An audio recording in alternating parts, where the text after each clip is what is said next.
Good morning to everyone here and everyone there who's here. I appreciate all of your ears and the chance to talk about this, the infancy of this discussion, effectively. Something that I suspect hasn't been talked about openly while it's been recognized as a problem, which is mentally obsessive thinking.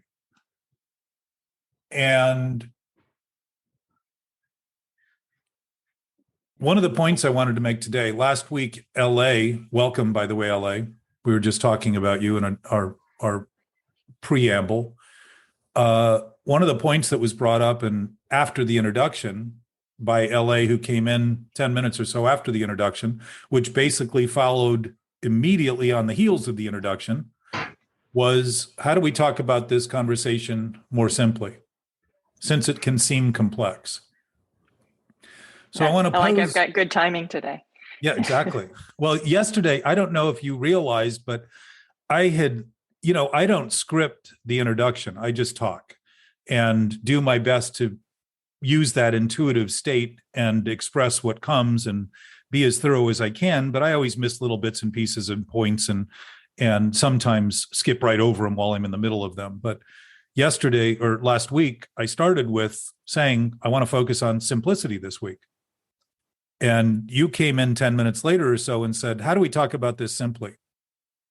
And I was saying in advance of the recording that you clearly came in on the heels of a discussion that was going on that you weren't involved in immediately, but clearly knew exactly where we were to bring that in here. I mean, that I would say is an intuitive awareness, aside from the fact that obviously this discussion can seem incredibly complex because the nature of complexity is born of thought, not of reality and not of truth and not of nature.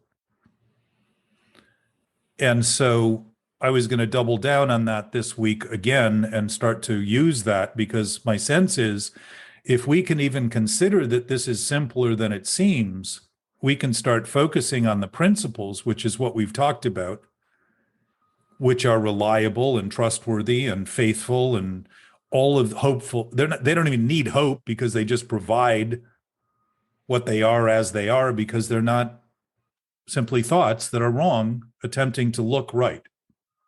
Principles are just essential foundations of existence. And that's what we talk about here in the broadest terms possible. Truth is true and reality is real, period. So that's simple. Now, if I can think, I have to understand what that means, and my thinking needs to now conclude truth and reality is true or real because I don't feel truth and reality is true or real. I'm turning truth and reality into the problem when what I'm thinking about it is what's complicated and not true or real. So if I can stand in the face of recognizing truth is true and reality is real, and what's simple about those absolute statements is that they don't change. And what that means is that it doesn't make any difference to truth and reality what I think about it at all. None, zero, zip, null set, ipso facto, nada. There's no impact on it whatsoever. So if I think truth and reality are against me, I'm thinking about my thinking. I'm not thinking about truth and reality.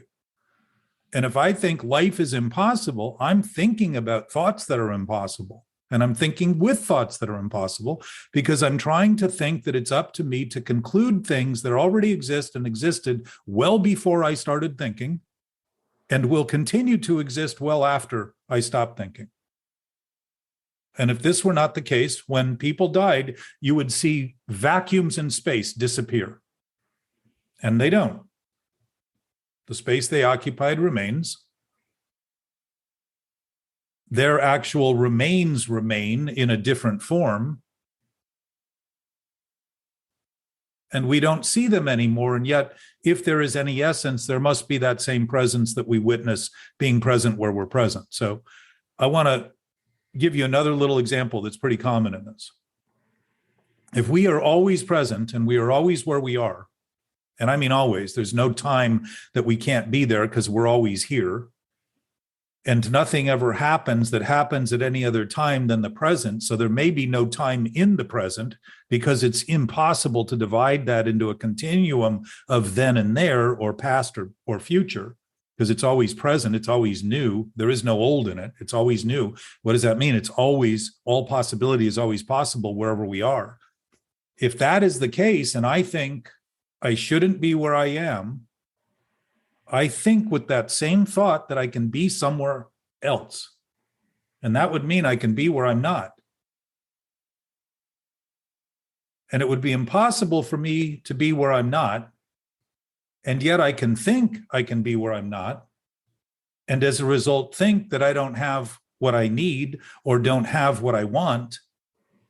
Because now I'm thinking that where I am with all that I have, because by the way, wherever we are, we have everything we have at any given moment, whatever the moment of that moment is defined as, our present state. We always have everything that we have in any given moment. And as an interconnected species in a universe, that means we have everything wherever we are. And there would be nothing wherever we aren't. So to fight to go to a place and find a place where there's nothing is often realized by people who make plans and need to get something. They need to get somewhere at all costs. And they talk about it. I got to get there, as though their life depends on it. But when they get there, they feel empty and hollow and realize that the thing they were trying to get wasn't the answer anyhow.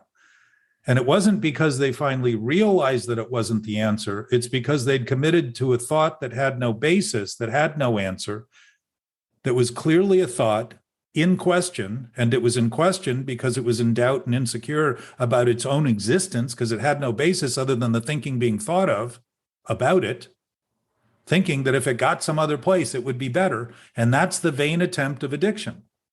What I need is not the drink I'm having, the joint I'm having, the line I'm having, the relationship I need more from it. I need something else. I need the next drink, the next line, the next this, the next that.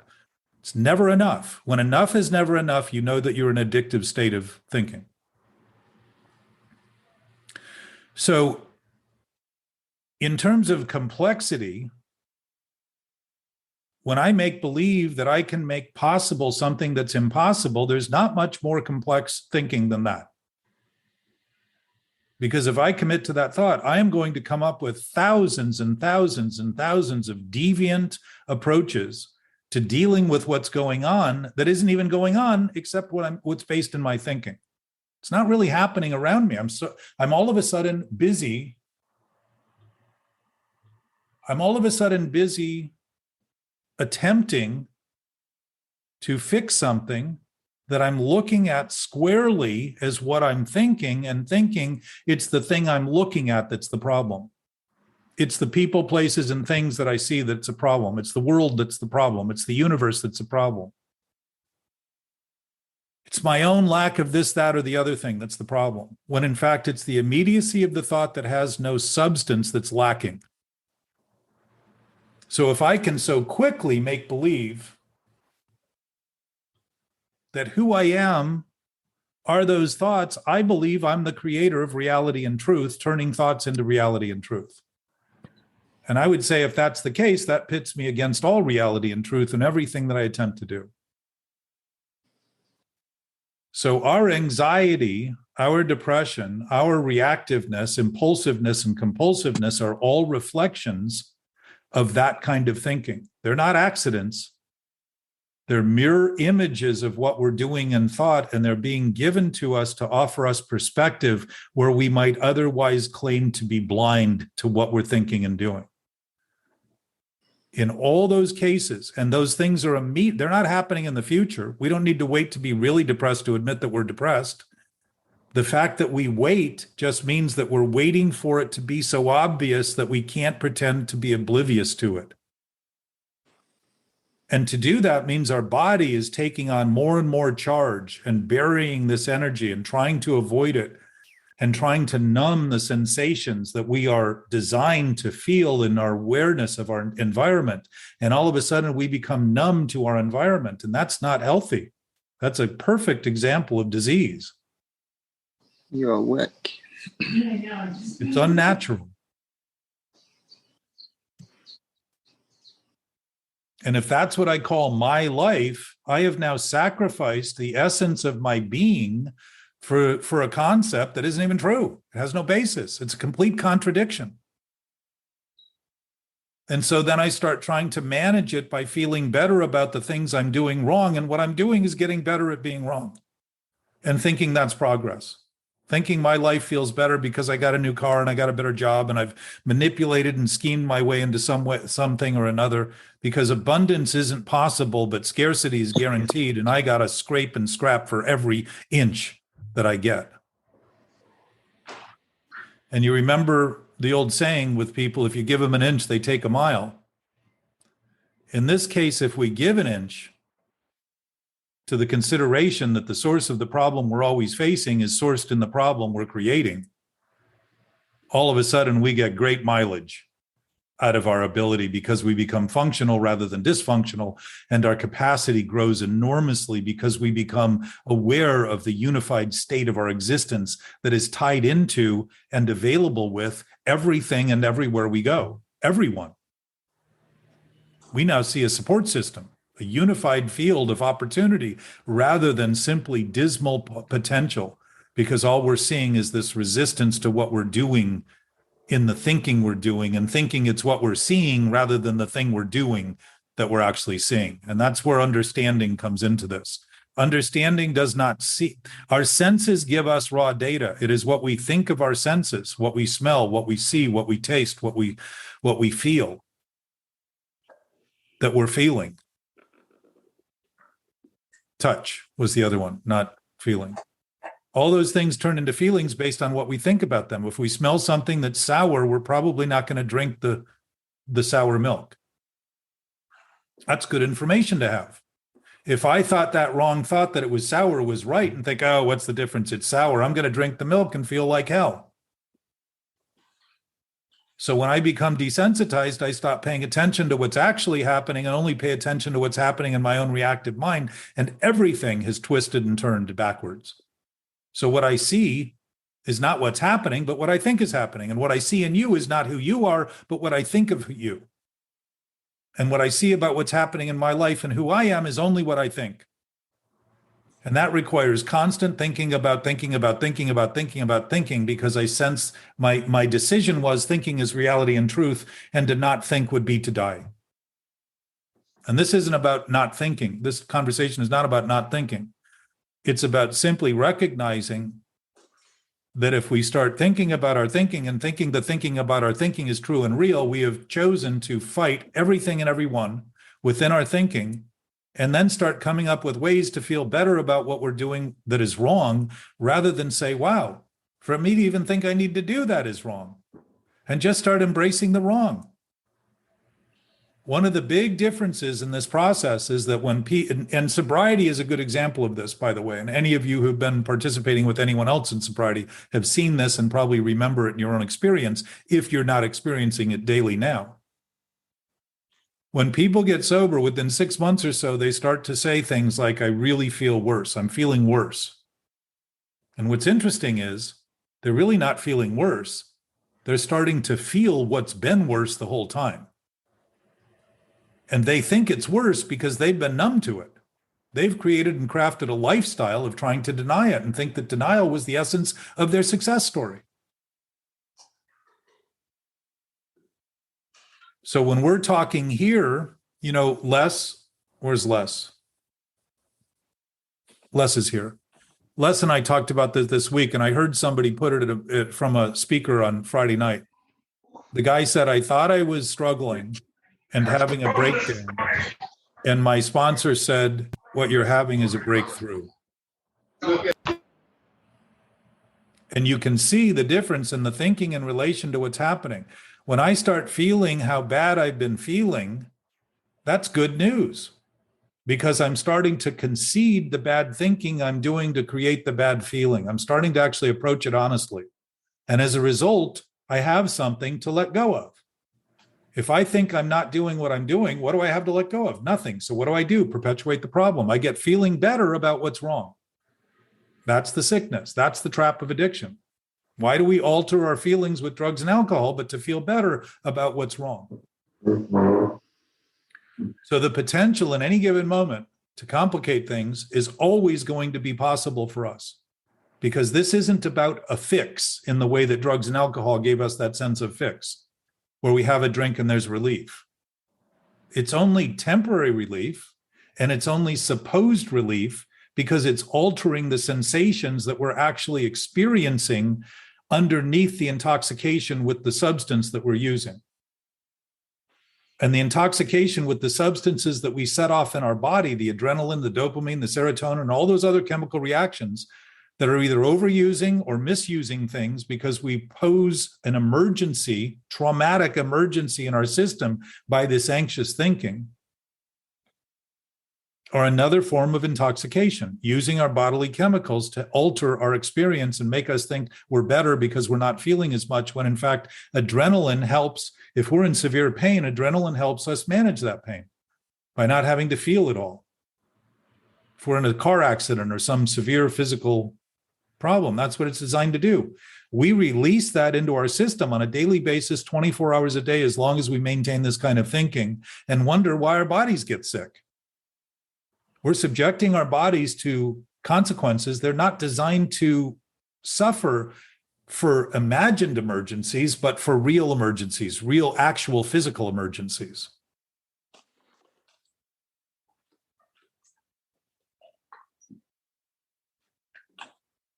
And so the simplicity is as simple as recognizing we're always capable of making wrong decisions, and that thinking is something we do. It's not something we are at all, ever. It's never who we are. And our actions do not reflect who we are. They reflect who we think we are. And that's all just ego. That's what ego amounts to, is who we think we are. That's it. So the contempt is actually, when we feel contempt for that thing we call ego that we think is ourself, it's actually correct. It's not something to stop. It's something to recognize that we have the clarity to see that we're condemned by the thinking. And so we feel contempt for it. And what do? Hold others in contempt very quickly. We seem to see what's wrong in others with perfect clarity while we're struggling with our own identity and who we think we are. So that's one of the outflows of it.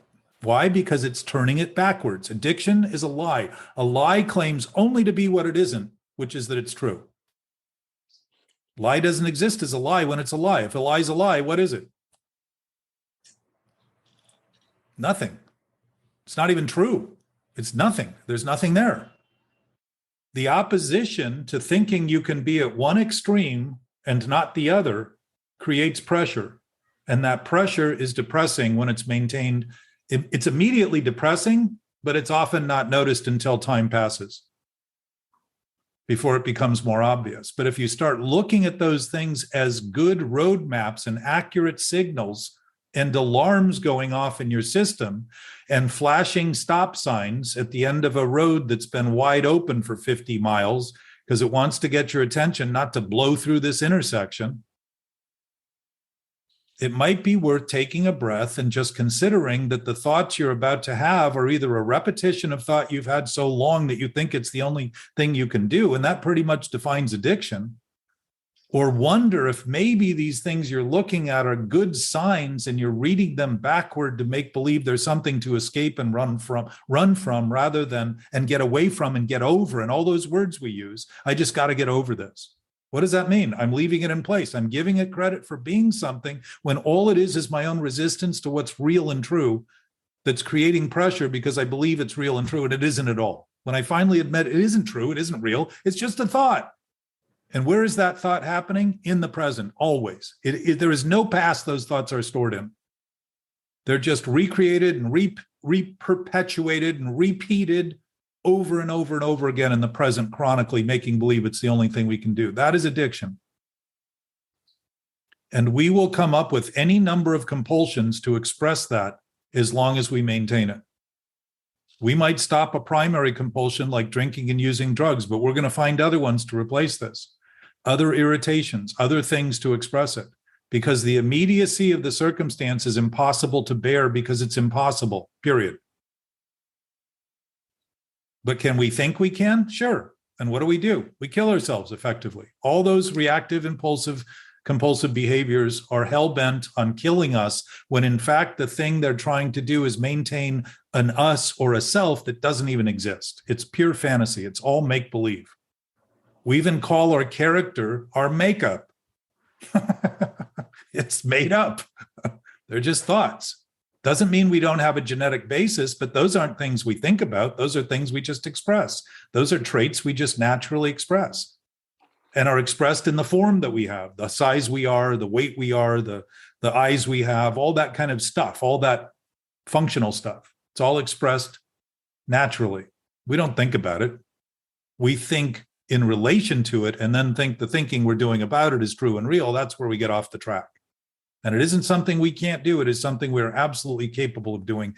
And I would suggest we've been doing it almost exclusively throughout human history to justify self-indignation and self-righteousness as worthy of killing other people because they don't think like us or look like us, and subjecting them to conditions that we wouldn't tolerate but think they should. Out of our own contempt for ourselves, we turn on others. That's the history of humankind in terms of the written history. I don't know that there haven't been elevated groups, but a lot of the most elevated groups cut the hearts out of their own people to try to please the God they thought was otherwise going to be unhappy if they didn't operate in that basis. That seems a little counterproductive if they're trying to preserve themselves by subjecting others to things they don't want anything to do with. So I don't know that that poses simplicity in the simplest way, but my suspicion is when we're accurate about what we're talking about, it's extremely simple. And when we're not and think it's true, it gets complex very quickly. And it's a self-induced state of it. My experience is I used it as camouflage to make believe that because it was so complex, I didn't have anything to do with it. And as Les and I talked about this past week, you can't build a maze and claim you don't know how to get out. It's amazing that we make believe we can't get out of something we continue to create. So the letting go is just seeing it accurately. The understanding is just starting to actually notice that our greater awareness, our knowing awareness, actually becomes obvious when we begin to think of things accurately. Our understanding allows us to take advantage of that rather than come up with an excuse to deny it and pretend it isn't there. And that all we have is our thinking to rely on and continue to perpetuate it, to continue to sick us on that thinking, like a dog chasing a rabbit or its tail in a circle, in a circle, in a circle, in a circle. So welcome, Alex. You came in a couple of minutes behind the beginning, but welcome.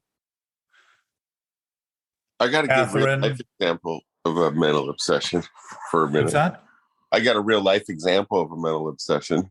Anthony, let's just stop with that sentence. It is not a real life if it's an obsession. It's a real fantasy that you think is alive. So let's just stop there. We don't even have to go any further. Because to talk about the stories and all those examples, we've all got thousands of them.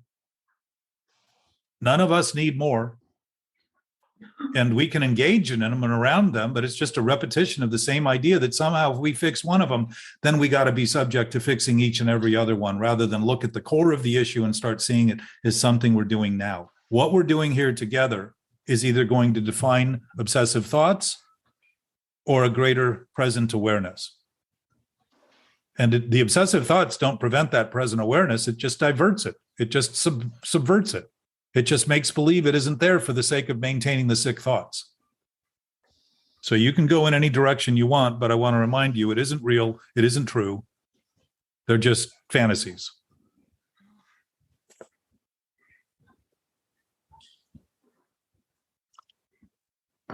And I might have put the plug in your jug. I have a question. Who said things can't happen? What's that? What's that, Les? Sorry, it's that you put the plug in Anthony's jug is already shows that there's a truth beyond my thinking. Well, Morning, Anthony. If we are here and we have purpose in being here, and Catherine, I will be to you in a moment. Okay. If we have purpose in being here, I would suggest that we use the time to actually begin to interact on the basis of what reality and truth would speak rather than what we think of it, and start to dismantle. If we can do it together, we'll walk back into the world with a whole different perspective, because our experience will now contain a kernel of that exercise that isn't just more thought to think about and then think about it with the same thought that we've been resisting and denying what we're doing with and turning it into some new gobbledygook, but actually begin to see it as an applicable, not theoretical, applicable principle of how to approach what we're doing always. What seems parallel or interesting to me in this, and if anyone else here is in any 12-step program or fellowship, is that every time I hear someone that's just starting on the, we'll call it the path or the discovery, whatever story, whatever explanation, whatever rationality they give for why they've done what they've done is obviously to everyone else not true and almost comical and frankly irrational. It doesn't make sense how we end up that way. When I apply the same type of viewpoint to my thinking, like you're describing, to the limitedness of our thinking and why we perpetuate the obsessiveness in certain areas, it's just as illogical, irrational, and nonsensical. It's the source of it. And I always thought it was something else. If we're seeing it in others, we're doing it. And that's the chance we have here to see that where we start now is going to make the difference between how we continue to see things either in that sick way or in a healthy way right now. And there's simplicity in that.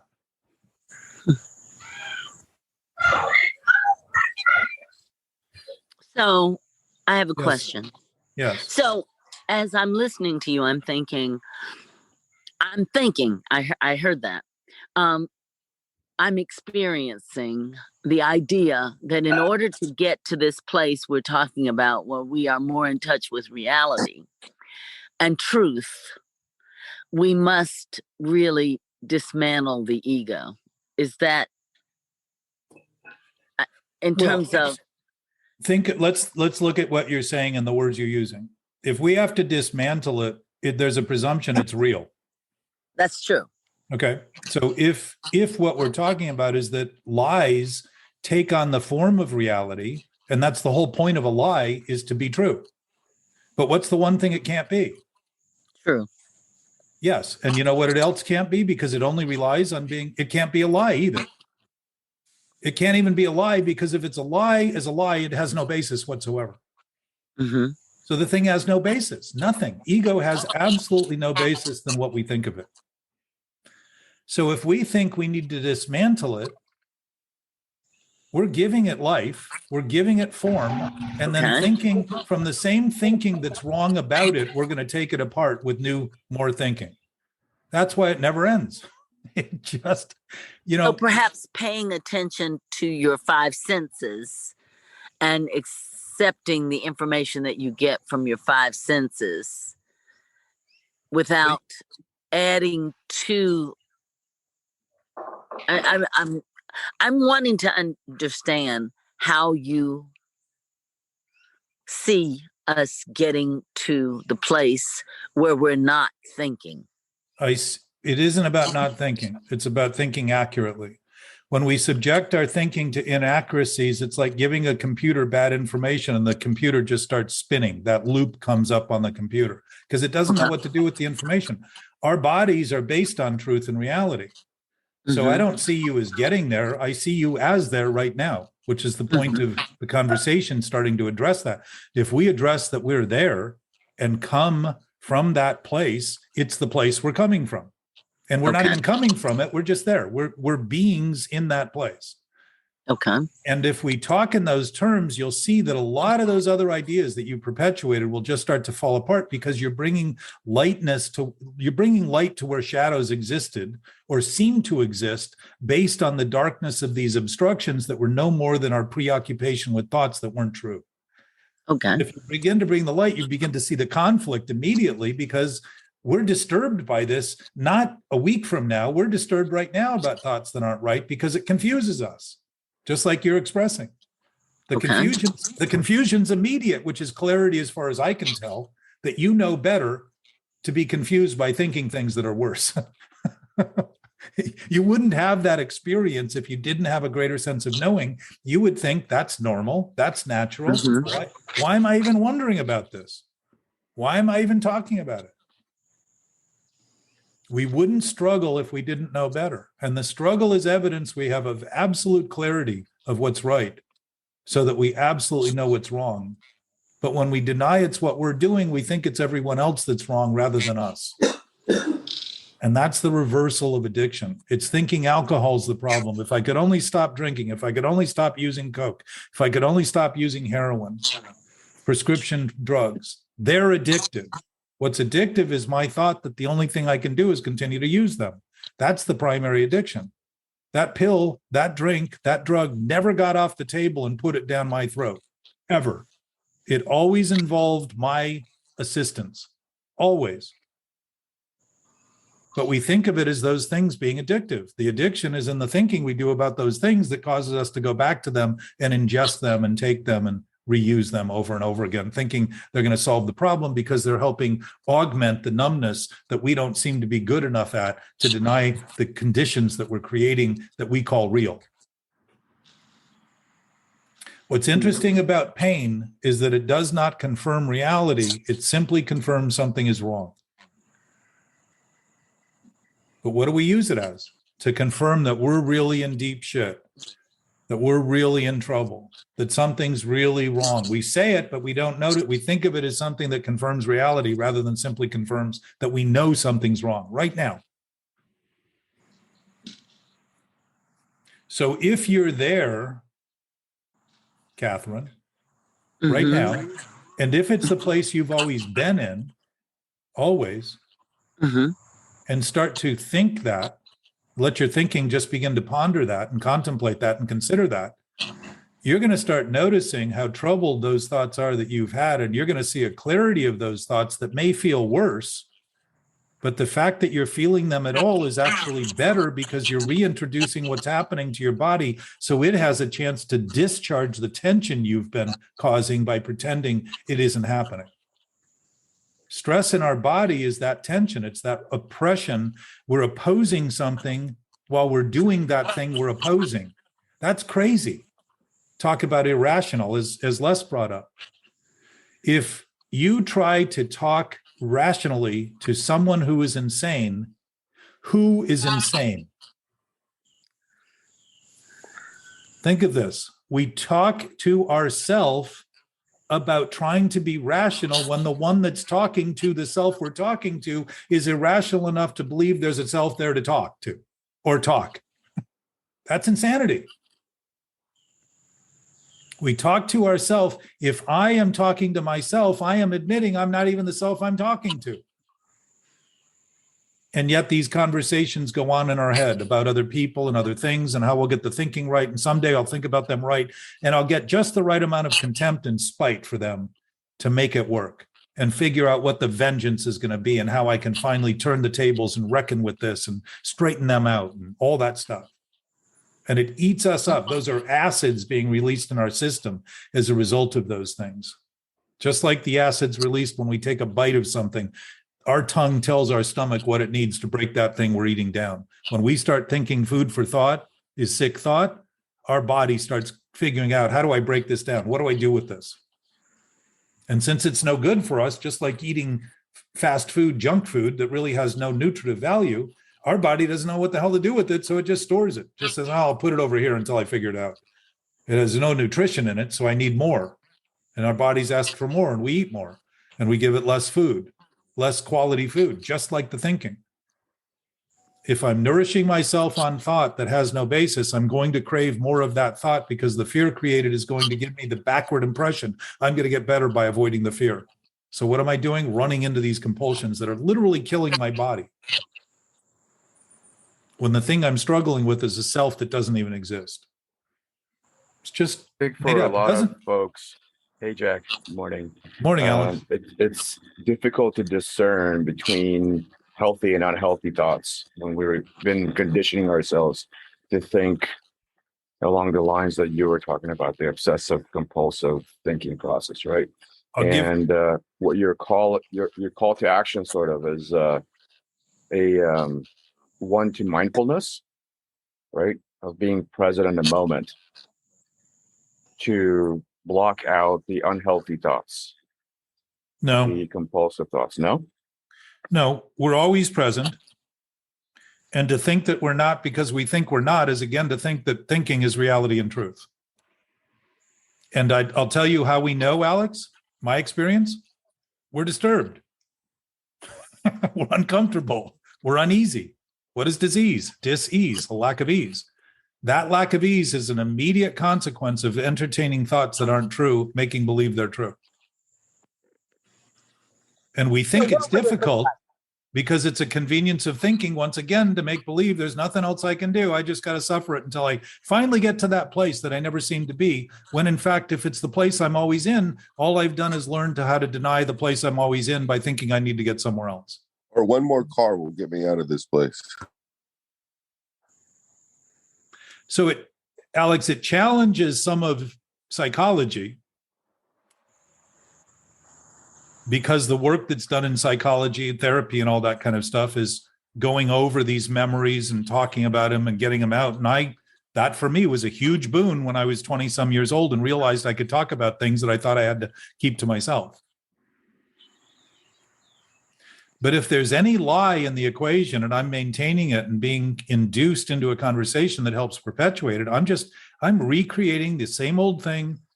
I'm the insane person using insanity as my guide to create a new solution to look better. And I'm rewrapping the thing in the exact same thing, which is what I would say chronic thinking is about, chronic obsessive thinking. And all of the anxiety disorders today, they're all about polarities of some sort, manic depressive, obsessive compulsive. They're all about opposites. I want to feel good all the time. I don't want to ever feel bad. Well, what happens if we feel as good as we've ever felt and felt a little less than that? Well, all of a sudden we're bad. We're just thrust into that other side of depression. And what is wrong with me? What's wrong with me is I think I can be one or the other rather than see both of them are possibilities. I can go anywhere I want. I can choose to be completely irrational. And I can be free to do that and not be irrationally insane, but just say, yeah, I'm out of my mind. I'm not interested in playing the game. I want to break all the rules, and whatever the consequences are, I'm willing to accept. It's a lot different than thinking I've got to hide and sneak and pretend I didn't do it and lie and all that to escape the consequences. Consequences are natural occurrences because they are effects of causes. And they're happening all the time, always, always, always in the present. We're constantly creating that experience. It isn't reality. It's just the sum total of what our bodies are designed to feel as a result of what our brains are thinking. It isn't the thing we're thinking about we're troubled by. It's the thinking we're thinking with that troubles us. Say that last sentence again. It isn't the thing we're thinking about that troubles us. It's the thinking we're thinking with that troubles us. Okay. Like Andel. Yes. Catherine. Yes. If I think you're an idiot, Mm-hmm. what am I going to see in everything you do? That I'm an idiot. Idiotic. Everything becomes idiotic. Everything Right. you do. You can't drive right. You can't dress right. You can't walk right. Everything Right. I'm going to see based on what? A thought. Right. Now, is it possible that you're the idiot when I'm thinking who you are is idiotic and I'm having the thought that you're idiotic? Who's the idiot? I understand what you're saying. You are. Well, Right, because you've limited everything to that one perspective, right? Yes, I've made believe that reality is what I think. And Right. I'm not an idiot. I don't become an idiot, but I become idiotic in my thinking. Right. That's all. So if I live a life thinking my thinking is right, idiocy is a product of a repetition of thinking things that aren't true. And all of a sudden, everything I do is idiotic. I agree. So who do I look like? An idiot. Now that would be a reminds me of this- condition. Idiocy was defined early as a mental illness. That reminds me of that quote I heard years ago, and I hold dear. We don't see things as they are; we see things as we are. Well, and I would say it's as we think we are. Yes. Okay. Because how things are is how they are, regardless of how we think.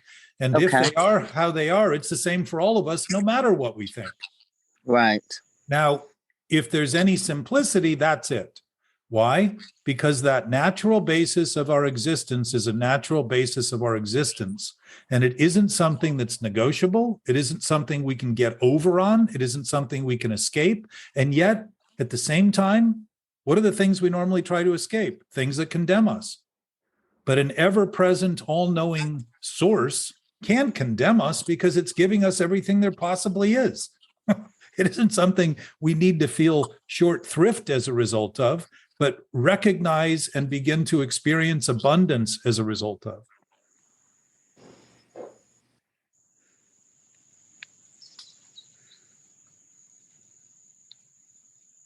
There's no contempt in it because we're not condemned to it, because it can't condemn something when it's everything. Condemnation is always the idea that we're not going to get something or we don't have freedom. And freedom is the nature of an absolute source. And I don't mean the kind of freedom you have to fight for, like humans have turned it into, where we need to fight for freedom. That's another oxymoron. The whole point of freedom is that it comes at no cost. Thinking we have to suffer a cost to get freedom is another twist of thinking that has perpetuated society and seeming civilization since the beginning. It's not true. Freedom's a natural state of being. It's an all-knowing, ever-present awareness. It's what we all share. It's the basis of existence. The universe is functioning just fine without our thinking, and has been for a long time.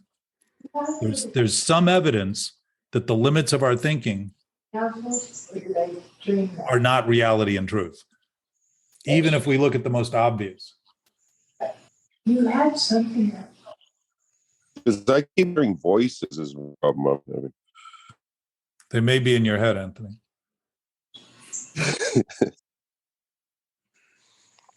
But Anthony, getting back to your real life mental obsession. Also known as wanting. What's that? Wanting? Yeah. Well, that's I said whining. I said whining whining or It's wanting? pretty funny because it really is just wanting. Well, last week, Arliss talked about suffering, meaning allowing, right? And what's interesting, when we don't allow things to be as they are, just allow them to be, we suffer. And yet the definition, the old English definition of suffering, was to allow. Suffer the children to come unto me, Jesus. Shakespeare. Suffer these people, whatever the terms were that he used. Slings and arrows. Slings and arrows. Yeah. Very good. That's just slings He's and arrows saying- is just another way of saying parks and houses. But do you see that suffering is either the freedom of allowance or turns to pain when we don't? That same word is used in two very different ways. Simply Well, what based was on he talking the about? twist of a thought. Mortal coil then. Maybe that's the key, the mortal coil. That's this meeting should be. I think how he phrased more of us, I've heard say the mortal coil. He's just talking about the body. The wired That's what body. we talk about. Well, we talk That's what we're about, talking about, right? to a degree, we're talking about humanity and being able to begin to express our capacity as beings, as our spiritual nature, beginning to actually recognize that it isn't obstructed by our thinking at all, but our Yeah. human experience is obstructed by that thinking. Or And at then he goes least, on to say to sleep or to dream. To dream. That's what we're doing. I'm doing dreaming. well, if your thinking fantasy is true, that would be a dream. And it would also be delusional. But when we dream, we often feel, because we're witnessing something in our brain, that it's real. We get horrified. We get shocked out of our sleep because of this occurrences, the things going on, what are happening there. We get shocked in horror movies knowing we're going to see a movie filled with horror. So our bodies are primed for that stuff. It doesn't make them real. It simply makes our reactiveness and our potential to respond evident. Those are all guidance systems for our body, just like the new GPS systems are and the parking things are for cars. They're just sensing what's around the car so they can be self-driving and begin to deal with what's happening in relation to the car so it doesn't take a driver. All those are signals and signs. It's amazing how together Shakespeare was for all those years ago, because then he starts talking about the whole world. We're just actors, and the whole world is our stage. I mean, that's kind of also what this meeting is about, is what role you're playing and how you see your role getting cut out. Like if you're not getting enough lines in your show, you're upset. But think of the character defects, Anthony. They're defects of character. What are characters? Scripted versions. Wow. Yeah, I like that. He talked about that. He talked about to be or not to be. That was based on Romeo and Juliet and suicide, but he was really talking about, are we or aren't we? He's asking the question, and the question still seems to be asked. He asked it a long time ago. We're still asking it. And he says, that is the question. So the question here is, if we're dealing in something absolute in nature, there is no question in that, because there is no doubt, there is no insecurity, there is no lack, there is no possibility that it isn't everything. But I can think it isn't everything, and I would say that's a primary cause of seeming separate, feeling alone. That's what the Course in Miracles writes about in brilliant length, at brilliant length. That if reality is real, it's real. Nothing unreal exists. And yet we can think it does in thought. And that doesn't make it real. It just makes what we think seem real. That's everything. Everything you're saying sounds more Shakespearean now. I love it. So what is real? Reality. Give me examples. Reality, I just did. You want more? Yeah, I want when you are being real. Well, let's just say, and any action is based on possibility that you're right or wrong. Okay. So if we're sick in our thinking and thinking the only thing we can do is the thing we're about to do, but the thing we're about to do is the wrong thing, I would say that's misutilizing the function of our thinking, because it's actually threatening our existence and our survival rather than promoting our survival and existence, which is, I would say, what healthy thinking does and what our instincts are designed to do and what real fear is designed to provide. So does it get to anything that's causing you pain? Would be unreal. Right. Yes. So disease within this context, and Christian Science talked about it, and Church of Religious Science, and there's been many people, including Jesus, that talked about healing.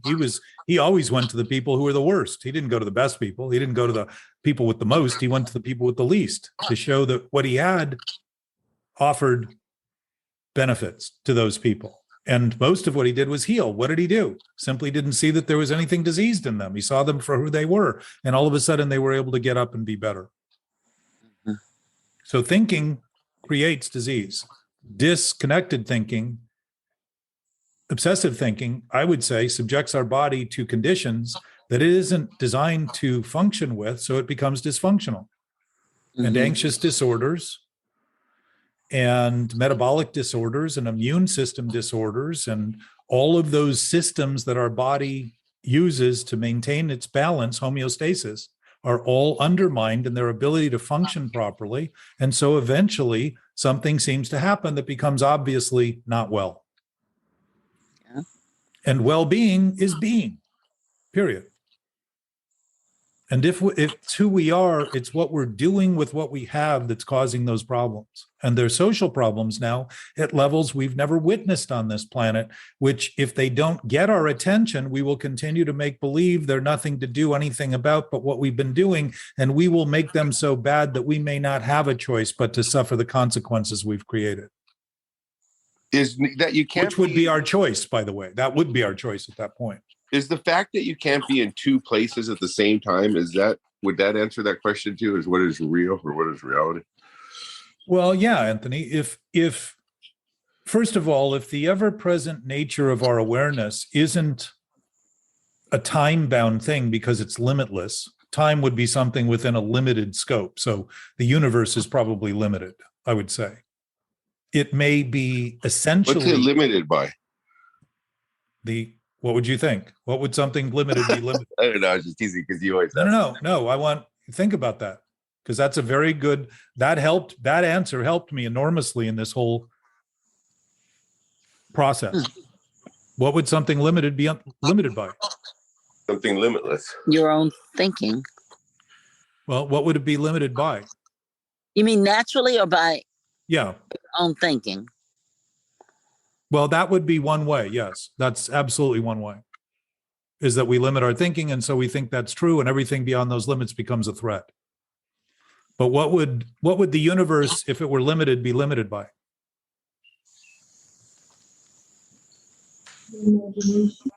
You said it, Anthony. What did he I was say? waiting for iPhone to say it. I didn't hear it. Oh, I said something limitless. Yes. And what's interesting about something limitless is it wouldn't be beyond the limits. It would also be contained in the limits, because those limits are simply possibilities within an infinite source. So to be limitless or limitful, that is the question. Well, it's the difference between being and doing. Humans do. That's based on a platform of being. Beings are and humans do. We can choose to do anything we want by choosing to think anything we want, because everything we choose to do is based on a thought. Every voluntary action we ever choose is based on a thought, or a culmination of thoughts, rationale, reasonable, whatever we think is reasonable and rational. It doesn't make them reasonable or rational. It just makes our conclusions seem reasonable and rational.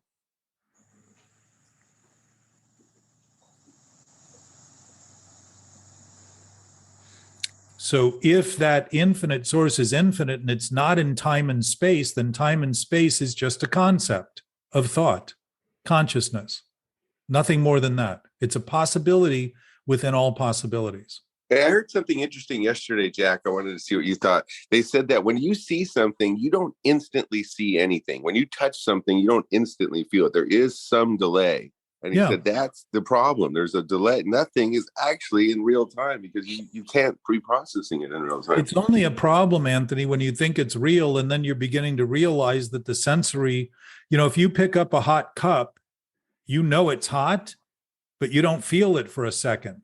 That's the distance that it's traveling to get. Pain is all recognized and only recognized in the brain. So if you step on hot coals, it's going to take whatever the period of time is to get to your brain. You're going to know something's wrong. And yet the pain of, how the pain comes a second later, or a little short, you kind of know it's coming, and pull back a little bit. Yeah. That's the distance that it takes for the nerves to communicate with the brain. Yeah. And the eyes. I like the part where even if you're looking at something, it's really not even happening in that time. Keep in mind, our life form is designed to see forms. It's not designed to see through walls. It's not designed to see through obstacles and matter. It's designed to see forms, because it's a form. It does what it does, what it is. Doesn't mean that there's no substance to those forms, because if the universe is infinite, it isn't the universe that's infinite. If it's a concept, if it's a construct of consciousness, if it has any limit at all. And I would say, because it's expanding, wherever it's expanding into it's obviously expanding from its previous limit. So it can't be infinite in terms of the universe as a concept. but it could be infinite in terms of it being part of something that doesn't function in time and space, that isn't built around here and there or then and now, that's always present, always present, always present. That thing wouldn't go away because there's a limit in concept. It would be a part of all that in its essence, but it doesn't make the form based on that real and true. It simply makes it a possible expression of that.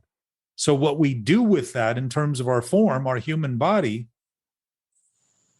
is how we either suffer those things by allowing them or suffer those things by suffering the pain of the resistance to them. And I would say that's a correct guidance to Alex's point about not recognizing it. My sense is we recognize it immediately. We've just become so desensitized and numb to it after years of denial and thinking if we pretend it's not happening, that we go to that thinking immediately is a saving grace, when in fact, that's the thing that's killing us. That's the thing that's actually causing the stress and the anxiety and the reactiveness and the irritability and restlessness and discontent. Think of the word discontent. There's no content in what's discontent. There's no substance in it. It's like going to Netflix and every show has no content. No need. No, what would the use be? Nothing. This isn't to talk about, just real quick, thinking about, I had to say this, but I went off a diet and ate a bag of chips, and it's just the mental obsession of like how terrible I am over eating one bag of chips, and it got so heavy. That was a simple version, and then I did it again a little while. I'm so mad at myself for eating the wrong thing, but then I'll just do it again. It's really upsetting. That's that mental obsession. It's a revelation of the ill thinking expressing itself, and it's going to, Anthony. That's in embracing this. And back to last week when we were talking about the parts and pieces and trying to get them all right and all that, is you begin to notice that if you embrace what you're doing and just seeing it as a byproduct of something you don't even think you're doing, you're going to begin to open your awareness to the fact that you're doing things that you don't think you're doing, and start to actually be witness to the things you've been doing accurately, rather than keep saying, I don't know how this happens and why it happens, and use more excuses to make believe somehow you'll talk yourself out of it while it keeps happening. The irony is it keeps happening. You just said it. I keep doing it. We keep doing it because we're not paying attention to what we're doing. And we think if we don't, it'll get better. And so what does it get? Worse. And what does that eventually lead to? Just like with an alcoholic or a drug addict, overdose, bodily decay to the point that we can't do it anymore at all. We just collapse. Those are subtle forms of that exact same line of thinking. And the only difference is to say, if I'm doing it, I'm doing it. If I'm here, I'm here. Very easy. That's a sum total. That's a sentence that's reliable. If I'm doing it, I'm doing it. I don't need to know why I'm doing it, why I shouldn't be doing it, why I think I shouldn't be doing it, why I don't think I should do it again, why all that other stuff is just a way to pretend that you can create this camouflage of complication and save yourself, when in fact that's exactly what is killing us. And we've defined that and developed it so well that we're masters at denial and not even thinking we're denying things. To even talk about it is repulsive to people and offensive to many people, often.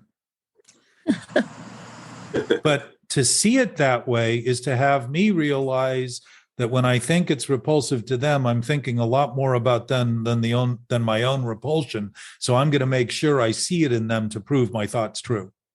I'm going to make sure they do it. So I'm going to act in ways to be sure they react, to prove that they've got a problem and I don't. And there again, I can get better by saying, wow, when I approach people, if anybody came up running at me with their hands in the air, I would probably react. If I'm acting that way with people by being aggressive in my conversation and pointing at them without ever taking any responsibility in the conversation or noting that these happen to be my thoughts, they're not really about you, they're just what I'm thinking, then the chances are they're going to react and I'm going to think, see, everybody's reactive. That kind of thinking has perpetuated this problem through human history, because there seems no escape from it, when in fact the idea that we're actually even in it other than delusionally sort of blows the cover and blows the people talk about their minds being blown. If their minds are blown, they're smoky, misty, vaporous, magical creations. That's it. They're just posing as something that isn't even there other than the thinking we're doing about them.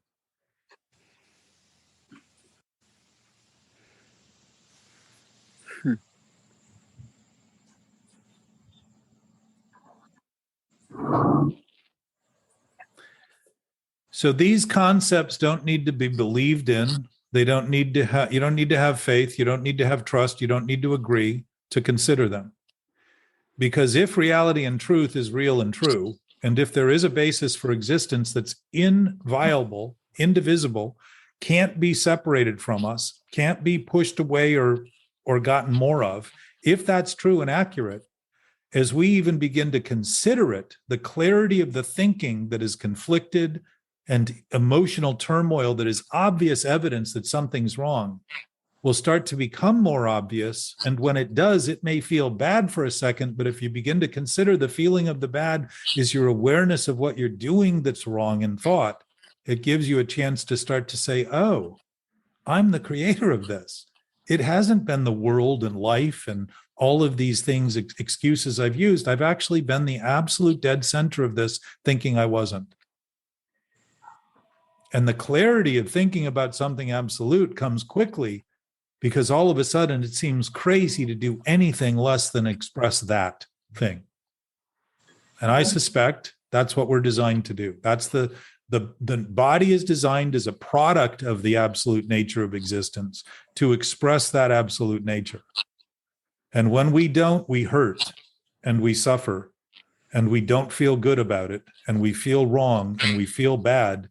And if we've been feeling those things for generations, we have impacted our genetic structure in ways that it's trying to make sense of things that make no sense. Right.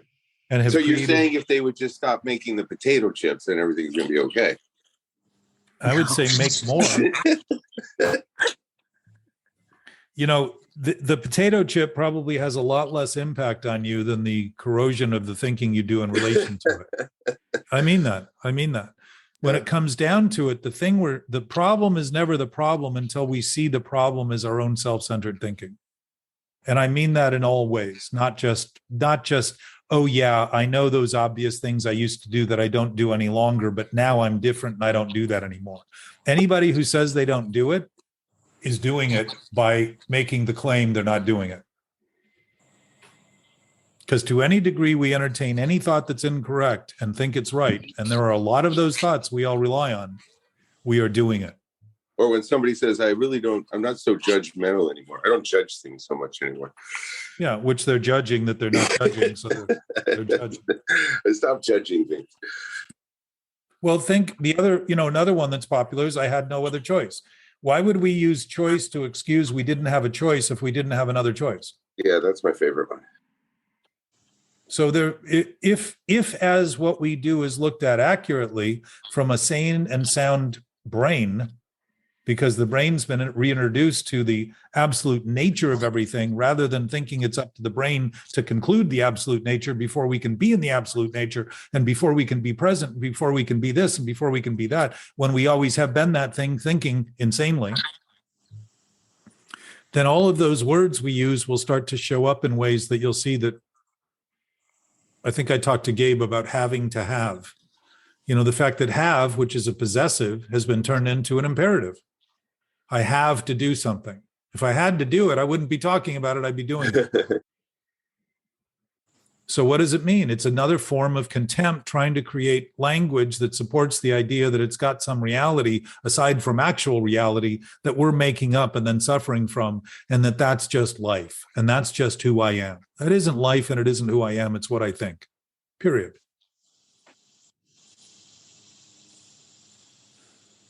And we're one of the only animals that have to work on our breathing too, right? That's kind of interesting that we don't breathe deep enough. I would say we're the only animals that lie, that kill our own in mass genocide, that create suicide. I mean, lemmings apparently jump off of cliffs, but I think they do it for the sake of their species, not for some perverted reason. But we have a huge suicide rate, and suicide rate is highest between 19 and 24-year-old males. That's pretty young to feel so disaffected by an experience that's so powerful as ours as to think that you should have nothing to do with it and feel so displaced. They must be born into on the heels of thinking that is so pervasive that they just don't know how to make sense of it. I would suggest. I don't know in every instance, but I can't imagine whatever the conclusion is coming from a sound mind. Okay, so what if Sound we get thinking. into this? What is the truth? Somebody asked me that. They would say, True. What, you know the truth. What is the truth? True.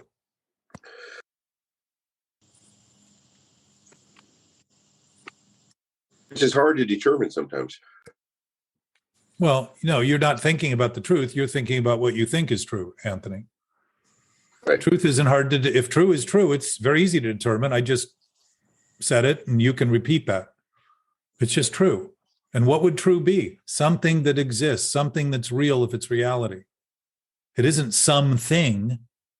It's not a thing at all. It's just a presence. It's an awareness. It's a consciousness.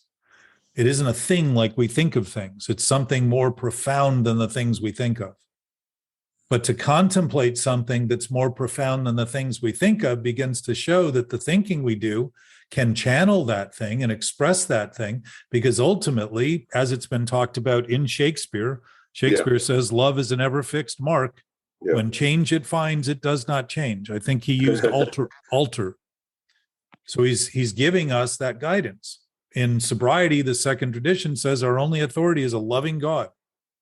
As he, she, whatever, I doubt it's a he or a she, may express itself through our group conscience. And what's the group made of?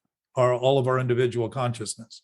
So do you think you spend more time thinking about the truth or things that aren't true, right? Because if you're thinking about things, you're probably not really thinking the truth. You're thinking your version of it, what happened, what could have changed. You're not really thinking the truth a lot.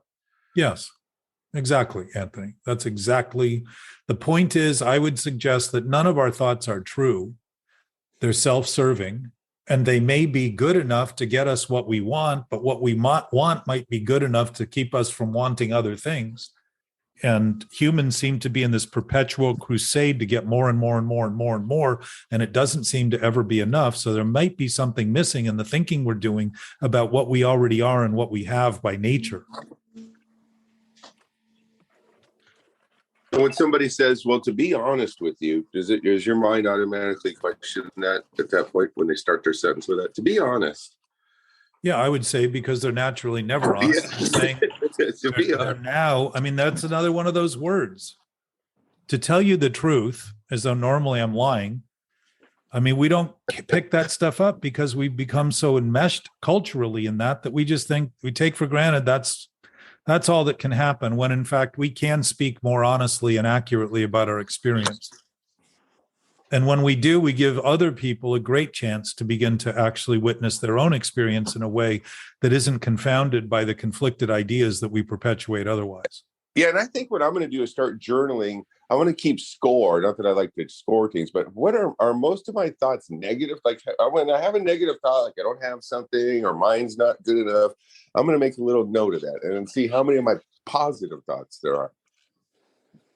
I think I'm outweighing my negative thoughts over positive. Well, you're just looping back into an idea that somehow you need to increase the one while you're giving credit to the other. You know what a negative thought is? The opposite of a positive thought. Well, Any thought? It's pretty much any thought. It's the negation of Good job, reality, iPhone. and it's the negation of something. Something to posit something in thought is to consider something possible. Just to consider something. Interesting. And negative is negating that thing. What would that be? Denial. It's literally trying to pretend that something negative can even exist, when in fact negative numbers don't exist, by the way. They only exist in mathematics to be able to balance the positive numbers. It's just part of the exercise, but they don't exist in reality. You can't have less apples than there are. You can owe for some apples, but you can't have, if there's 2 apples in the world, you can't have less than 2 apples. Well, you could have less than 2 apples. How? We have 1 apple. I'm talking about if you have 2 apples, you can't have less than 2 apples. I'm not talking about having one or the other. I'm talking about 2 apples. So can you slice that? Yes. Well, you got to compare apples. You can't compare apples to oranges, though, right? Yes, you can. It just isn't an accurate comparison. But Anthony, all comparisons lead to a sensation of more or less. Or the And truth. except in one case, when you compare something to itself, Perfect. it's perfect. And that's what letting things be is. Just letting them be what they are. Seeing what you're seeing is what you're seeing. And this isn't a competition to stop thinking. It's just to notice how quick we come to conclusions that cause conflict. And as you begin to notice that, you just get better at noticing it rather than engaging in it and reacting to it. How far advanced would we be though as a society if we just let everything be what it is? Oh, just let it be. No, It's already that way right now.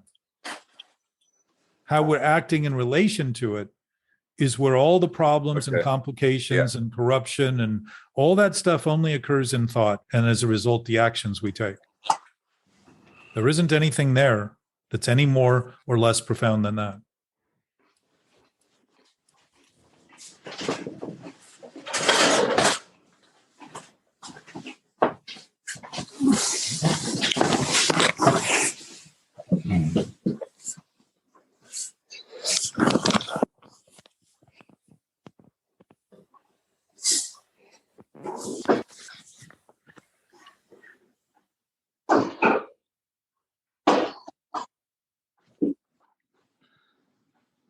You have everybody on mute, iPhone.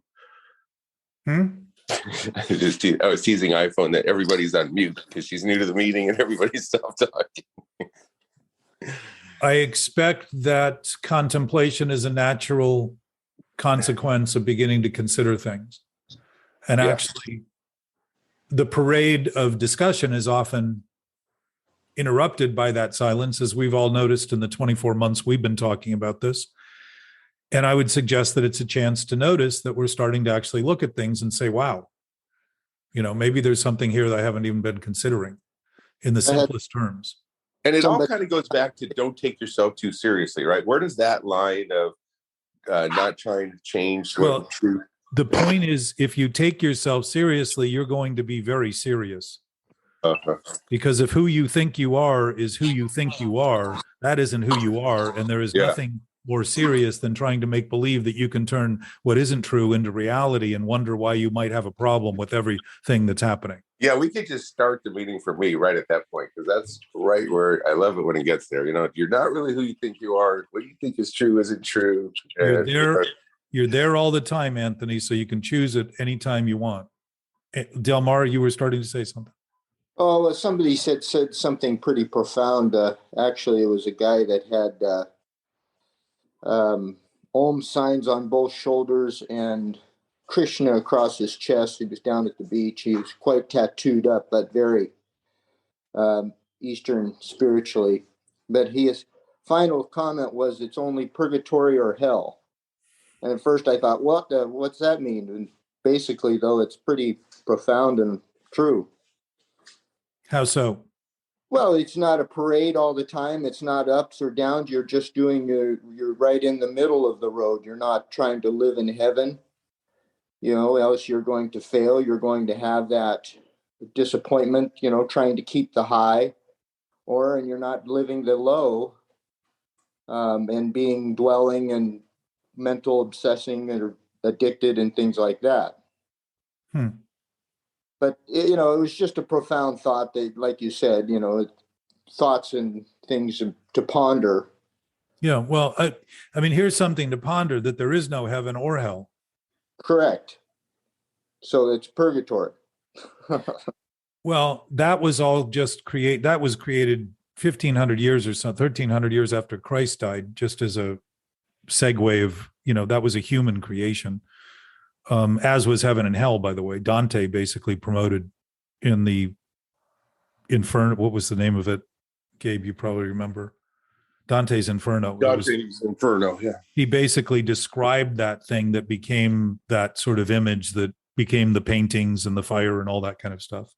Well, that's how they sold the fear, put the fear of God, right? Yeah. As though God has fear in it. What would the fear of God be? But ego is God. That's where the fear is, because ego is based solely on self-inflicted and self-imposed fear. Right. It's I would the like idea to that- comment on this because I was actually part of a cult when I was a teenager, and that cult's belief was that hell is actually on Earth, all the way at the bottom of the ocean, and that if you live an immoral life, you will be reincarnated as like a piece of bacteria in the tube or in the belly of a tube worm. So I thought that was interesting. Do they have visiting hours? Well, I don't know about that. I think that's not an uncommon thought either. We have managed to develop all sorts of forms, images, to justify the horror that we subject ourselves to as being something we can't escape because it's something inherent to existence, when in fact it's simply something we're creating in the immediacy of thought. And to keep trying to do this chronically gives that thought the image of permanence, but it isn't any more permanent that we continue to maintain it in our thinking, ever.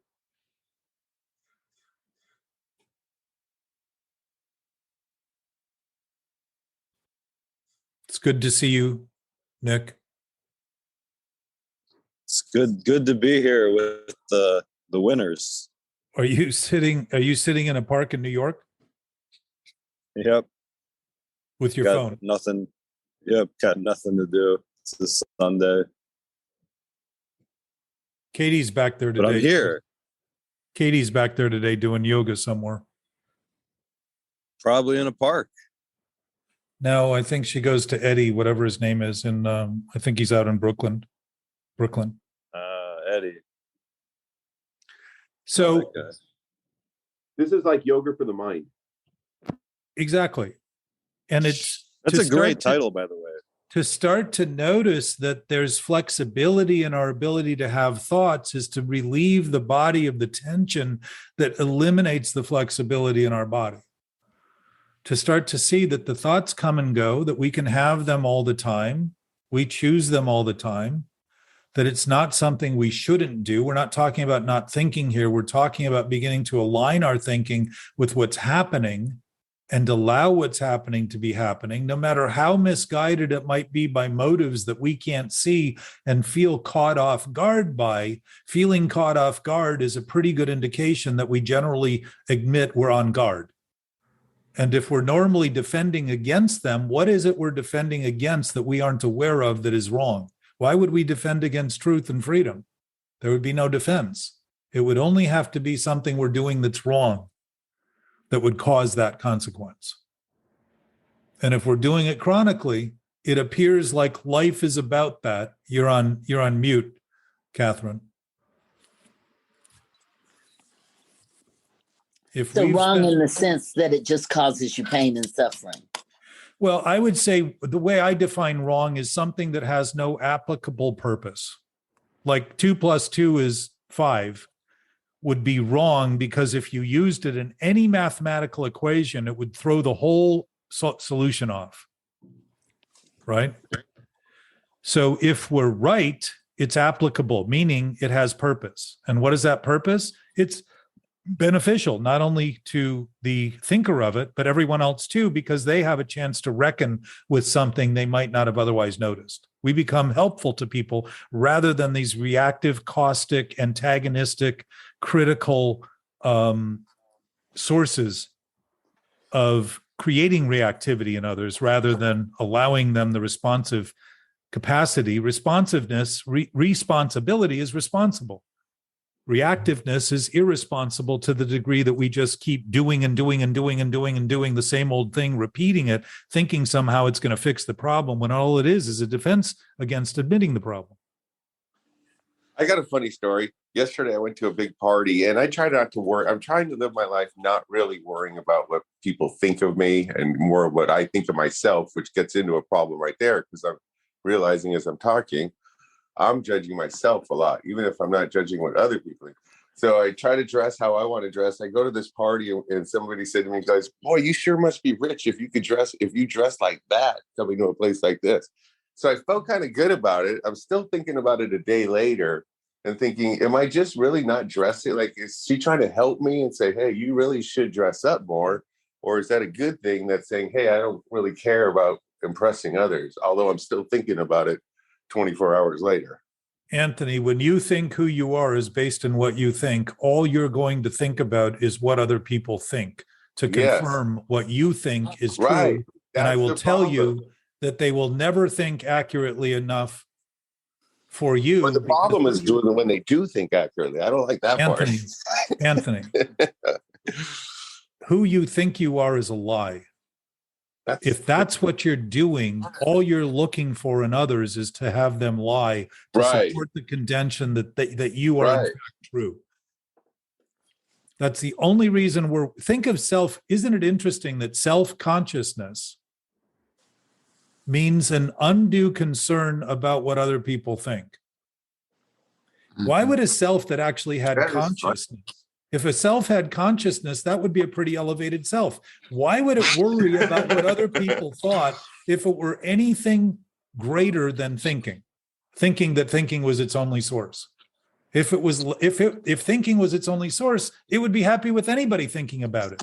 Anything they thought about, the thinking would be enough. How about this though? Here's where my mind went to, because then in the morning somebody said, you know, I'd never really see you dressed up. I would love to see you dressed up in a nice shirt and the truth is, there you go. This is the truth. The truth is, people look better when they're dressed up. So why wouldn't you dress up? Why would you Anthony, dress down? I have seen people in no clothes that look pretty good. But the truth is, they would look better if they were dressed up in a nice outfit. Anthony, your truth is not true. Disagree with that. Some naked people look way better. The truth is, people look better with makeup on. Anthony, we're descending back into that real life mental obsession point you made in thinking that if we're thinking more about what you're thinking, you're better off, when in fact it's only helping you to refine the idea that your story about your thinking is all you're about. Or to make some of it true. Like, what if we could just make part of this true? What if, Anthony, what if none of it is true and won't ever be true? It's just simply a thought. That would help me before I go into any situation. If I just remind myself that. How about if you don't even remind yourself and start to realize that it's always that way? Because I forget that very quickly. Anthony, you know why you forget it? Because it's not true. Because you're obsessively trying to pretend that it's true. You're obsessively trying to hide that all the things you're doing that you know better than to do are the only thing you can do. So you're constantly coming up with new parts of the story. I always want new cards. Though. Like, I never want to show you. Hear. I get it. We all get it. If you start wearing makeup, though, can you turn your camera on? I do on set. That's maybe there's the problem. But what I'm saying is, you never show somebody all your cards, and that's what's refreshing about this course. Anthony, what you're saying is that you think life is poker, and you never show everyone all your cards. Why? That's true. Because you would be completely undermining the bullshit you're perpetuating. That's why you don't. That's why you don't show them all your cards, because you can hold one back and say, "Yeah, now they do think of me in that way that I think of me that isn't true, and now I've got a vote in my favor." Right. Or I need 2 more cards. Give me more cards. Anthony, I will assure you, more people think worse about you than they do better. Really? Just to help you. Absolutely. You know why I know that? Because most people are thinking obsessively. Most people are thinking obsessively, and they're not looking for the good in others. They're looking for the wrong to help dilute their own attention. They're looking for the wrong in you to begin to feel better about themselves. Isn't it funny that we say things like, there, but for the grace of God go I, as though God's grace fell short of them? I'm hoping my friends aren't that way. I'm hoping that there's a core group of friends, because if I catch you thinking those thoughts, you're really not going to be my friend very long. Exactly. So your basis of friendship and the unity that can't be divided is based on what people think of you. Just like your sense of life is based. Your sense of life is based on what you think of you. And I'm telling you that the you think of has no life at all, none. And that's why you're self-conscious about and embarrassed by the things you do, and you feel self-conscious because you know there's no consciousness in that thing other than the ideas you have about it. And that isn't even consciousness, because it's fantasy. It's complete delusion. Okay, well, I didn't want it to Illusions, get there's Disney, nothing wrong Jack. with illusion until it's thought to be real. And once it's thought to be real, it's delusional. That is a sick approach to living. I guess we could just start with that part then instead. That's even better. We're constantly starting. When the delusion becomes real is what you're saying is the problem.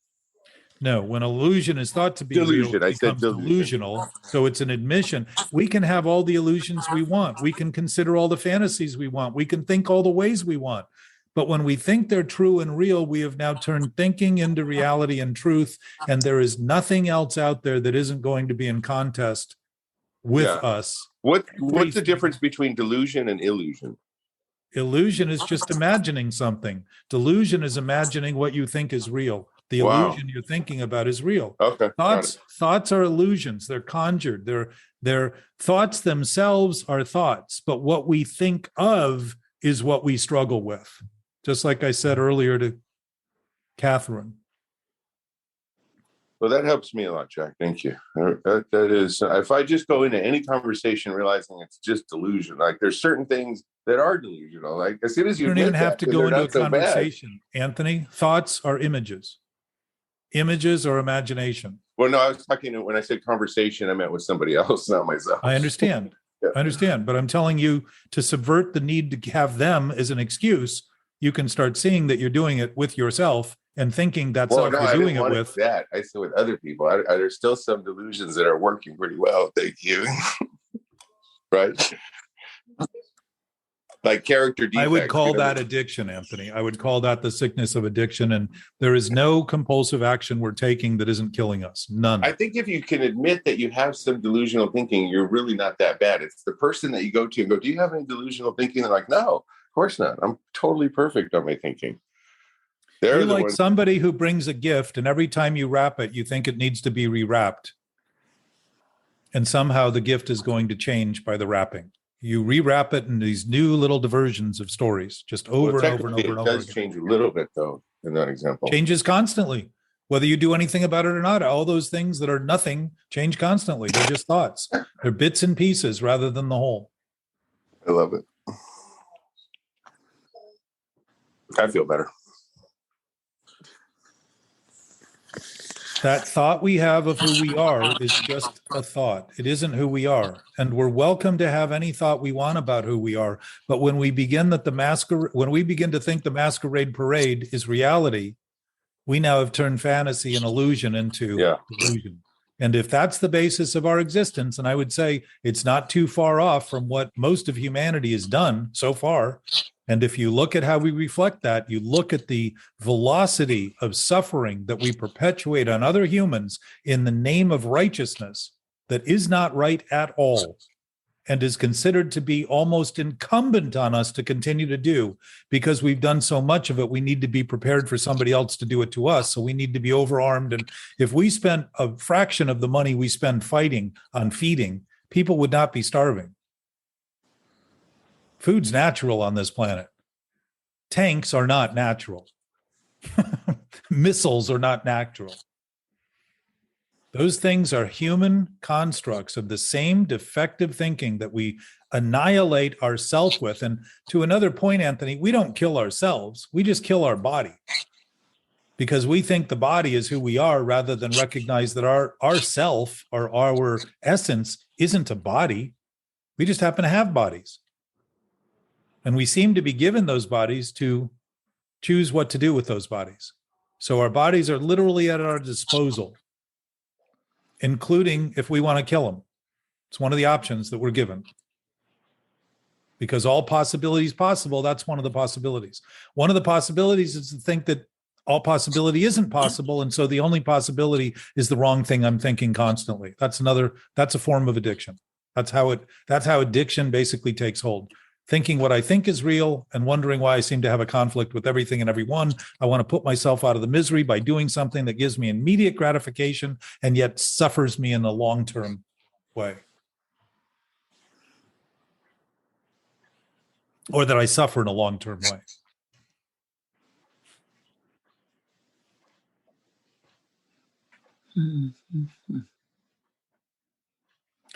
LA is coming back in, and I wanted to make a point to her about the, are you back in LA?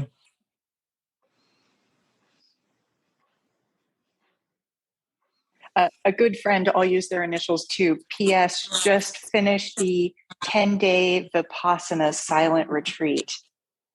So they're on their way home right now. And I had to get the lowdown. It was very exciting. Nice.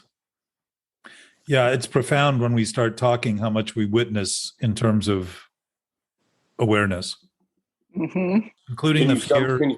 Including the fear and all that stuff. One of the things I wanted to mention that occurred to me this week based on Arliss's thing that you commented on last week, in terms of the allowance, in terms of suffering. I have not stopped thinking about that all week. And I've been bringing it up with as many people as possible, allowance and suffering. It's been on my mind. So I'd love to hear it. Well, what's interesting is that what occurred to me during the week is that when we don't allow, we suffer. In the other form of that word's definition. Oh, exactly. And that's why I think there's such a perfect connection there between suffer and allowance. That is literally when we're not allowing, we are literally suffering ourselves. We are causing the suffering that we think is real. And all we're simply not doing is allowing things that are as they are anyhow. Just like I'm always where I am, and to think I'm not doesn't mean I'm not. It just means that I think I'm not. So if things are already as they are, even things, meaning forms, whether they're illusory or temporary or whatever they are is what they are, wherever they are, however they are. If they are as they are, where they are as they are, which I would say they must be to be anything, they're certainly where they are, as we are, as humans, then certainly when I start thinking they shouldn't be, that's a problem on me. That isn't their problem. It isn't. We have a great... Doesn't change. Oh, go ahead. Them. Sorry. Doesn't change them. Go ahead. No, we have that other expression, right? I don't suffer fools. Yeah. I don't allow fools. And I said that to myself like 100 times this week. Whenever I would have an errant thought that I didn't like, I'd be like, oh, I don't suffer fools. And I would continue and move on. It was awesome. Well, and I think Shakespeare talking about, Sturgis brought that quote up, fools rush in where angels fear to tread. Yeah, I love that one. The fools are the foolish thoughts. It isn't the foolhardy essence of a human that's rushing in. It's the thoughts rushing in that are foolish. And why do angels fear to tread there? Because there is no there to tread. It's a complete delusional fantasy made real by thought, seemingly, that's delusional. That is the source of fear. It's the source of ego. It's the source of these self-inflicted anxieties that we create and suffer. Literally, we allow, and they are evidence that we know better by telling us something's wrong. And what do? Try to get away from them, try to get over them, try to feel better about continuing to do them, rather than saying, all this is a faulty thought to be real. A wrong thought to be right. A right thought to be wrong. It's a conflict I'm creating in what I'm doing and thinking I need to get away from it, rather than saying, why do I need to get away from everything? If I simply stop doing it where I am, it won't even continue. And yet addiction always thinks about not what's happening, but what isn't happening. So what it thinks about is a time that isn't happening, which is next, somewhere else, sometime else, some other place else, with some other thing, with some other one. And that was going to be my point. Isn't it important not to worry about the keeping true to that saying? I don't suffer fools, and then feeling better and reminding yourself, rather than saying, I can suffer fools. It's okay. I'll look at it. Anthony, who do you think the biggest fool is you suffer? Yourself. Well, the self you think you are. That's what hit me this week, right? Yes, I'm thinking about me, not about others. Every time I he's talk that expression, saying you're thinking about somebody that's not really even you. Like you think you're thinking about you, but you're not thinking about you. Very good, Anthony. So, Lauralis, it'd be the thing. It would be the you think you are that you're thinking of, that you're suffering. Yeah, that's the funny part.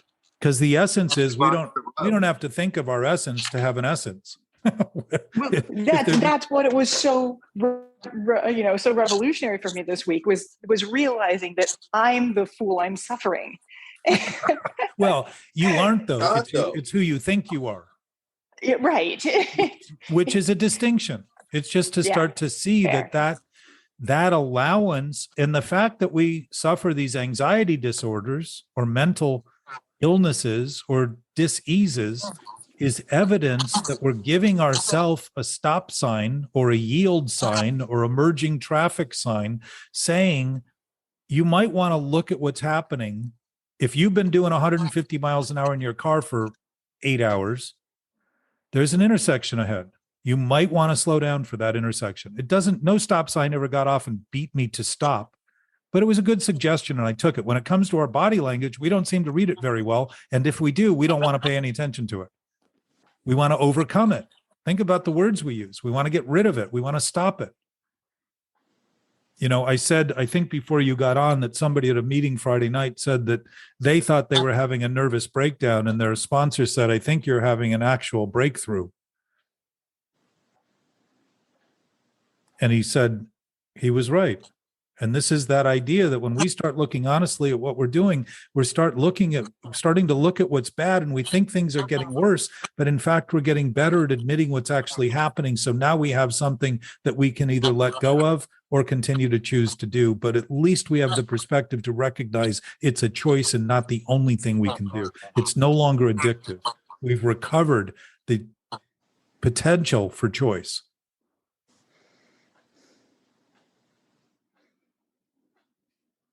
It's always been there. We just didn't think it was, so we could serve the self-centered, self-serving thoughts that were insane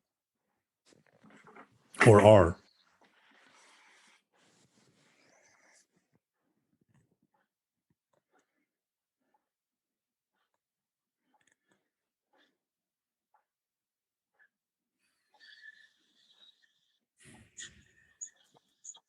Jeff, can you reiterate that again? Just Which that last part? paragraph, that last point. Refresh me. That I don't want to miss it. as what we spoke about this week, and what I've been dealing with, and choice. Yes. Okay. Recovery. So let's use alcohol. In AA, the book never says, don't ever think about alcohol again. And in this discussion, we're never saying, don't ever think again. This is about not thinking. It's about starting to see when we think what we're doing is the only thing we can do, that's an addictive thought. And if I'm thinking about anything in relation to that, I'm generally going to act on that thing in relation to that thought by proving that I can do that thing without consequence. So when I'm doing the wrong thing without consequence, I'm using the consequence of the failed action to justify, I knew it all along. I knew it would be wrong. I knew I was wrong I'm not admitting I'm wrong in thought. I admit that the thing I'm doing is wrong and using that as an excuse once again to pretend that that's the source of wrong. So I'm thinking I have no other choice, right? So I'm acting, when I think I have no other choice, the choice I'm always going to make is going to be wrong. Always. Because a right choice always allows me the freedom to make a wrong choice. Always. Because it's free. It's right. It's not wrong. It's right. What's wrong is only wrong because I'm thinking about something incorrectly that otherwise has no existence, like a lie. And I come to believe it's true. Now I've created a conflict that I can't overcome. So I'm going to try to prove the conflict's right by proving I can do the thing I can't do. So with drugs, it would be to use more drugs, use more drugs, use more drugs. What happens is we feel better for a minute, but the problem's still getting worse because we're still maintaining the same thinking. So what do we need? More drugs. And the problem gets worse and we keep feeling better because we're getting more drugs, but we're getting more devious to get those drugs. And we're subjecting ourselves to the peril of law enforcement or any kinds of consequence that might come from our undivided attention and making sure we get those drugs, whatever it takes. We have no morals anymore because the basis of the thinking is immoral. So what do? Overdose. We can't do enough to stay ahead of that growing problem when we're refusing to admit the problem is in thought. We're thinking the solution is in something other than thought. So we're again symptom-based. But I think your point was, if recovery, first step is we admit we're powerless over alcohol. that our lives have become unmanageable. What we're really admitting is that I was powerless over a thought that I could do this without any consequence, that I wanted to drink and not have consequences that I didn't like. I wanted to use drugs and not have consequences that I didn't like. I wanted to control and enjoy it. So another friend, Richard, says, when I controlled it, I didn't enjoy it. And when I enjoyed it, I didn't control it. So in any way I tried to do it that way, I ended up suffering consequences that disproved my theory. So because I was sick, rather than say, oh, that's good information, thank you, I now know that I can't do this without consequence that I'm not going to like. So what's the double down theory in addiction? It's the only thing I can do. I'm going to do it even harder. I'm now going to drink tequila instead of wine. I'm going to drink 6 of them. I'm going to drink Long Island iced teas with 6 sorts of rum and thing that tastes better, so I don't feel like throwing up as quickly, so I can have a little bit more. So I'm going to think more, think harder. Yes. So the craving is not in the substance, because alcohol has a craving, right? The craving is for sugar. That's there's scientific evidence to that, I believe. And Bill Wilson saw that. But the craving ultimately is to continue having the same thought, the next thought, the same thought, the next thought, the same thought, the next thought, the same thought, the next thought, over and over and over and over and over, thinking if I apply it harder, if I apply it longer, that somehow it will become true. And what is that? Make-believe. It's exactly what we did as kids. Yeah, this was the part of the beauty of AA, is that it's a program of action. Right? It does require you to think, but mostly it wants you to do. But the action is always based, this is missed in the conversation. No voluntary action occurs without a thought. Mm. And think about the fact that we're often told to take contrary action. That is a tacit admission that we know we're still thinking in contrary ways. We know the mental obsession is still being employed, still being utilized, still being relied on. And it's the reliance on thoughts that aren't true that creates this circular notion, because it isn't anything other than a circular notion feeding on itself. It's a cannibal trying to make believe. Even cannibals, as I've said many times before, haven't been known to eat themselves, but mentally obsessive thinking has their own thinking trying to devour itself. It's trying to kill itself because it doesn't have any life, so it's trying to prove that by killing itself, there must be a life to kill. That is insane. The idea that something can die, like you were talking earlier, Andel, about dismantling the ego, is to think that the ego's on the mantle, that it has some status, when all it is what I think. And when I think my thoughts are true and real, all of a sudden the ego becomes who I am. And why is self-centeredness self-centered? Or what is self-centeredness centered in? Thought, only thought. And why are we offended by other people who have other thoughts? Because it threatens the life of that thought of who we are. It doesn't threaten our life. It threatens who we think we are. Why wouldn't Are you born with an ego as a kid, or do you invent an ego? You might have been.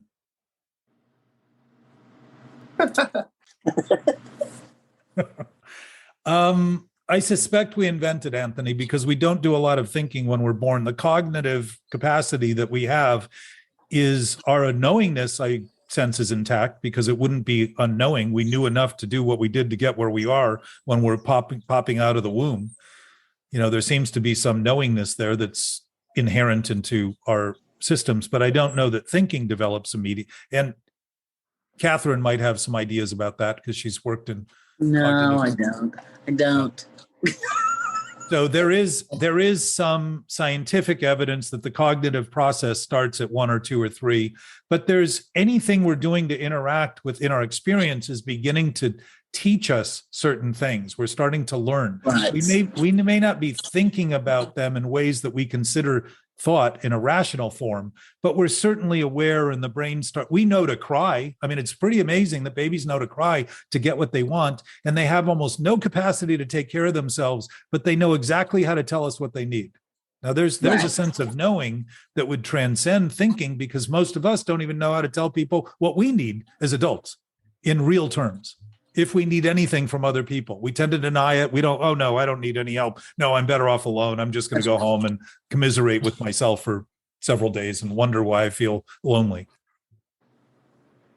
Like a friend says that People with addiction are the only people who treat loneliness with isolation. Spend more Believe time that. alone. And my suspicion is because there's nobody there to contest the thoughts that we're struggling with, that we are ashamed to have anybody else notice. Why would we be ashamed? Why would we feel guilty if we weren't ashamed for what we're thinking and guilty for what we're doing? Those aren't feelings, by the way. Those are things that have been developed and we feel because they are conditions we create as a result of the thing we're doing in our thinking. And yet, say that quote again, Jack, about addicts are the only one who treat. What's that? What was that you said about treating with isolation? What was it? Did you say addicts are the only one who treat? What was that quote you said? Well, addictive personalities tend to treat loneliness with isolation. Okay. So you spend more time alone, try to get away. Like you were talking about LA, about not suffering fools. People say, I need to stay away from toxic people. And I always ask them, how are you going to escape yourself? Right. Right? Well, there's no greater toxicity than the idea that who we are is what we think. When if that's not true, we're living a lie, literally operating on the basis of a lie and wondering why our actions might be faulty and being doubtful and uncertain all the time and end up taking less action that's potentially beneficial because we're afraid of doing anything wrong, scared to death. Because it might reveal the wrong we're doing is the thinking we have about the self we are, rather than realize that isn't who I am at all. Isn't who any of us are. And if I recognize it at all in me, I recognize it in everyone and start to say, oh, who I thought they were isn't who they are. And all of a sudden I find enormous benefits from people I have completely discounted and all of a sudden recognize there's so much more to them. So Gabe, to choice always allows not to be chosen, right? Inherent in choice is that you have no obligation to choose it. So the idea, which I think I pointed out earlier, that we have no other choice, it's interesting that we would even use choice in that sentence when choice always allows the choice not to choose to say that we have no other choice. We choose to use choice to blame for not having choice, when in fact, choice always allows not to be chosen. It's just more of the insanity in the way that we talk backwards, literally backwards, twisted, reversed thought. Think of reverse is a repetitive of a verse, repetition of a verse, storytelling, reverse, reverse, reverse. We're talking backwards, trying to create a story about something that isn't happening to justify why we aren't where we should be with what we have. Repeat. Chronic, yes. So, and it's disturbing. And the disturbance is the evidence we know what's wrong, period. Alex suggested that we don't know. And I suggest it's a convenience of thought that we can claim that so we can continue to ponder the difficulty of it while maintaining the difficulty by pondering the difficulty we're maintaining. So it is fucking nutty. How do we begin to properly align? Well, you're already aligned. If you think you're not, you're just perpetuating the same old thinking that somehow you need to do it when it hasn't, as though it's not been done for you already. We're already in proper alignment. Everything in the universe, look at the universe. It is functioning flawlessly. There is no planet arguing with its galaxy right now. Mm-hmm. There's no planet saying I should not be wearing the dust and rocks that I have on me. None of them. It depends what you mean by not happy. Planets fight about that a little bit, right? No. Dark holes, black mass, explosion of stars, and fusing. They do exactly what they're designed to do, exactly the way they're designed to do it. Exactly. In perfect order, they function. How come like a lawyer now, Jack?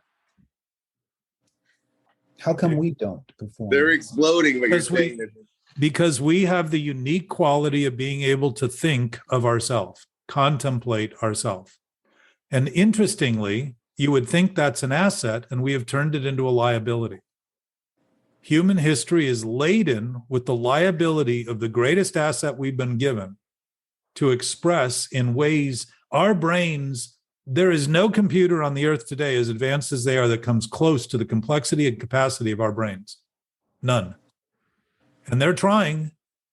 And some of the machines are thinking they're getting better, but they still haven't been able to figure out how to get as good as we are. And look at the way we use it. We're clearly not using it. We're undermining our capacity and potential by using our thinking in a way it's not designed to. It's designed to break down, but that breakdown is a chance to give us the breakthrough of seeing that we're doing something wrong so that we can correct it. Just like if you notice when you drive, you're never in the center of the lane, except when you're passing from one side to the other, between those little bouncy things in the middle of the highway. You're always moving to some, you're never dead center in the center of the highway. There's always movement going on, an adjustment. It's like sailing. A sailor who makes believe that he's only going to get to the place he's heading by the original weather forecast is not paying attention to what happens along the way, the currents, the weather as it happens. And a captain is there to actually respond to what's happening, not what he was told was happening. What he's told is happening is irrelevant to what's happening. And if what's happening isn't good enough for us because we think it shouldn't be happening, we are trying to usurp what's happening by our thoughts. And once again, give thought all credit and all due, when in fact, the due that it gets is making a mess of things. And we want to pretend that that's the last thing we want to talk about. So even when it gives us clear instructions, there's a tendency to avoid it and not say, oh, this anxiety, this stress, this experience that's disturbing, my contempt for others is an example and a chance to notice the contempt I have for feeling condemned by the thoughts I have that have no basis whatsoever, than my constant reliance on them, chronic reliance. There's nothing there. Jack, I consider myself a pretty smart person. I hear all the words you're saying. They make complete logical sense. But I still cannot feel not aligned. You know what I mean? I can't. There's many instances during the week, during the day, during the hour, I veer off. Sure. But it doesn't mean that you're not aligned. It means your thinking is going off. And there's nothing wrong with that, Gabe, until you think all you should ever be is feeling aligned without any. That's the fixation of drugs. We constantly want to feel better. That's why they call it a fix. I need a fix. But the best part is, Gabe, it's not even you. If you're upset at yourself for not being aligned, it's not even really you that you're mad at. That's the great part. You waste all the time thinking you're mad at yourself, but it's not even you. There's an element, when you start seeing the thoughts clearly enough in your, what we call our consciousness, because our consciousness is much greater than what we think of in our brains. Normally, we think of our consciousness as only being the words that we talk to ourselves about, right? That's our typical consciousness. But we have a greater knowing than that, because even our senses are giving us raw data about what's happening around us, and they don't say anything about it. They leave it to us to determine what we make of it. If I feel something's hot, it's my thoughts that are determining it's hot. It's not my senses. My senses are just giving me raw data. They're just feeding me that information. What I make of it is what I either struggle. If I think hot isn't hot, I'm going to end up getting burned. Pretty good chance. So as I suggested during the week in our discussions, Gabe, when you start seeing it, you see that the words I'm saying are never going to be enough. They're never going to do it for you. But the doing you're doing may be the preoccupation that is the only lever that any of us have to make the difference between starting to work in concert with what's happening or continue to work in opposition to what's happening. And some of that is so ingrained, and my suspicion is, for anyone listening, that if you're getting this on a topical level, it will expose to you that there are levels of our own thinking that we're thinking we don't even think we're thinking. And I would say that's our subconscious, but I would say it's not subconscious anything other than the thought that we can't do anything about it. Because if it's acting on us in ways that are hurting us and that we're feeling condemned by and struggling with, it's simply because we've thought of it as something out of reach and someplace we can't get to, exactly in the same way that we thought that we can't be where we are and should be somewhere else, when all we ever are is where we are. So that thing must be available. It must be in reach, and it's acting on us So it's proving itself as being available. And as you start thinking that you're thinking things you don't even think you're thinking, you're going to start seeing that a lot of the primitive motivations that you've had are coming from a place that you denied even existed, the same way that ghosts always seem to be where the lights are off. But even no matter how many times you turn the lights off with kids, the ghost seems to reappear every single time. It's the same thing we do on our own imagination and make believe that if we can't see it, it's not happening. We must have nothing to do with it. So it's another level of this. It took me a little while to get that, because I started asking, why can I talk about this and yet still suffer from it? Yeah, that's exactly what I'm saying. Yes. So the point isn't that we're going to stop suffering. The point is that the process of living in a human body is a function of being more cognizant, more aware, more conscientious about what we're doing to influence the experience that we're having. And as we do, all of a sudden, all the battles we thought we were having dissipate, and we begin to it's not something to stop doing. It's like getting on a horse. No person can ride a horse for 30 hours in a row in a ring. Your ass is going to kill him. There's limits that are going to occur. Something's going to happen. And you're on a horse, you're never quite on the horse. You're basically adjusting to stay on the horse, because the horse is like lightning. And if you get off balance, you're going to fall. And some horses will actually pick you up because they sense where you're going and all that kind of stuff. But the point is, it's not about being at dead center all the time. It's about noticing that we're in this fluid drive, this yogic potential of stretching, and we can be flexible and we can move and we can have circumstances overwhelm us, but it's an indication that we didn't expect them to happen that we're struggling with. Not what's happening is what we're struggling with, that we didn't expect them to happen is what we're struggling with, and start to say, oh, I have a huge investment in thinking that things should only happen the way I think they should happen because I think they're real and true. And all of a sudden I think the world is attacking me because I'm not having them happen the way I think they should be. And come to terms with that. That's intuition, in the sense that we start dealing with that sense of awareness that goes well beyond the thinking, and starts noticing that the only thing we've been doing by relying on thinking is sacrificing our awareness of the one thing that's absolutely stable in our existence. And it isn't even a thing. I talk about it as a one thing, the essence of our existence. We're denying it all for the sake of trying to prove that what we think of it is true. And we can't even deny it. That's the sick part. It doesn't change it at all. It still remains our essence while we go about this folly and wonder why fools why we don't want to suffer fools and want to avoid toxic people, because it really reveals the foolishness and the toxic nature of our own thinking. And what's the toxic nature? All the chemicals our body releases in this seemingly emergency that has nothing to do with reality. And our bodies are subjected to acids and all kinds of things that begin to erode our ability to even function at all. And I would say kill people well shy of the potential. We talk about lifespan. Lifespan is probably considerably greater than anything we've ever experienced now. And I think even in the Bible, there were quotes about people living 800 and 900 years originally. And I don't know that they knew what a year was then. They might have thought it was a day. I don't know. Who knows? But the fact is, there's been some conscious conversation about this. And dis-ease, even in definition, suggests a lack of ease.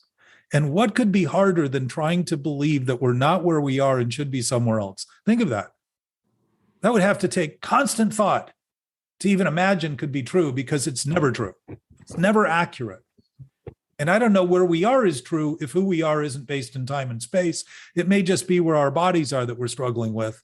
And we'd like to go to another place. And to plan that, if I'm planning to go somewhere else and get somewhere else, and yet I'm planning from a point of view of thinking I'm not where I am, I'm probably not going to take very productive steps on the way.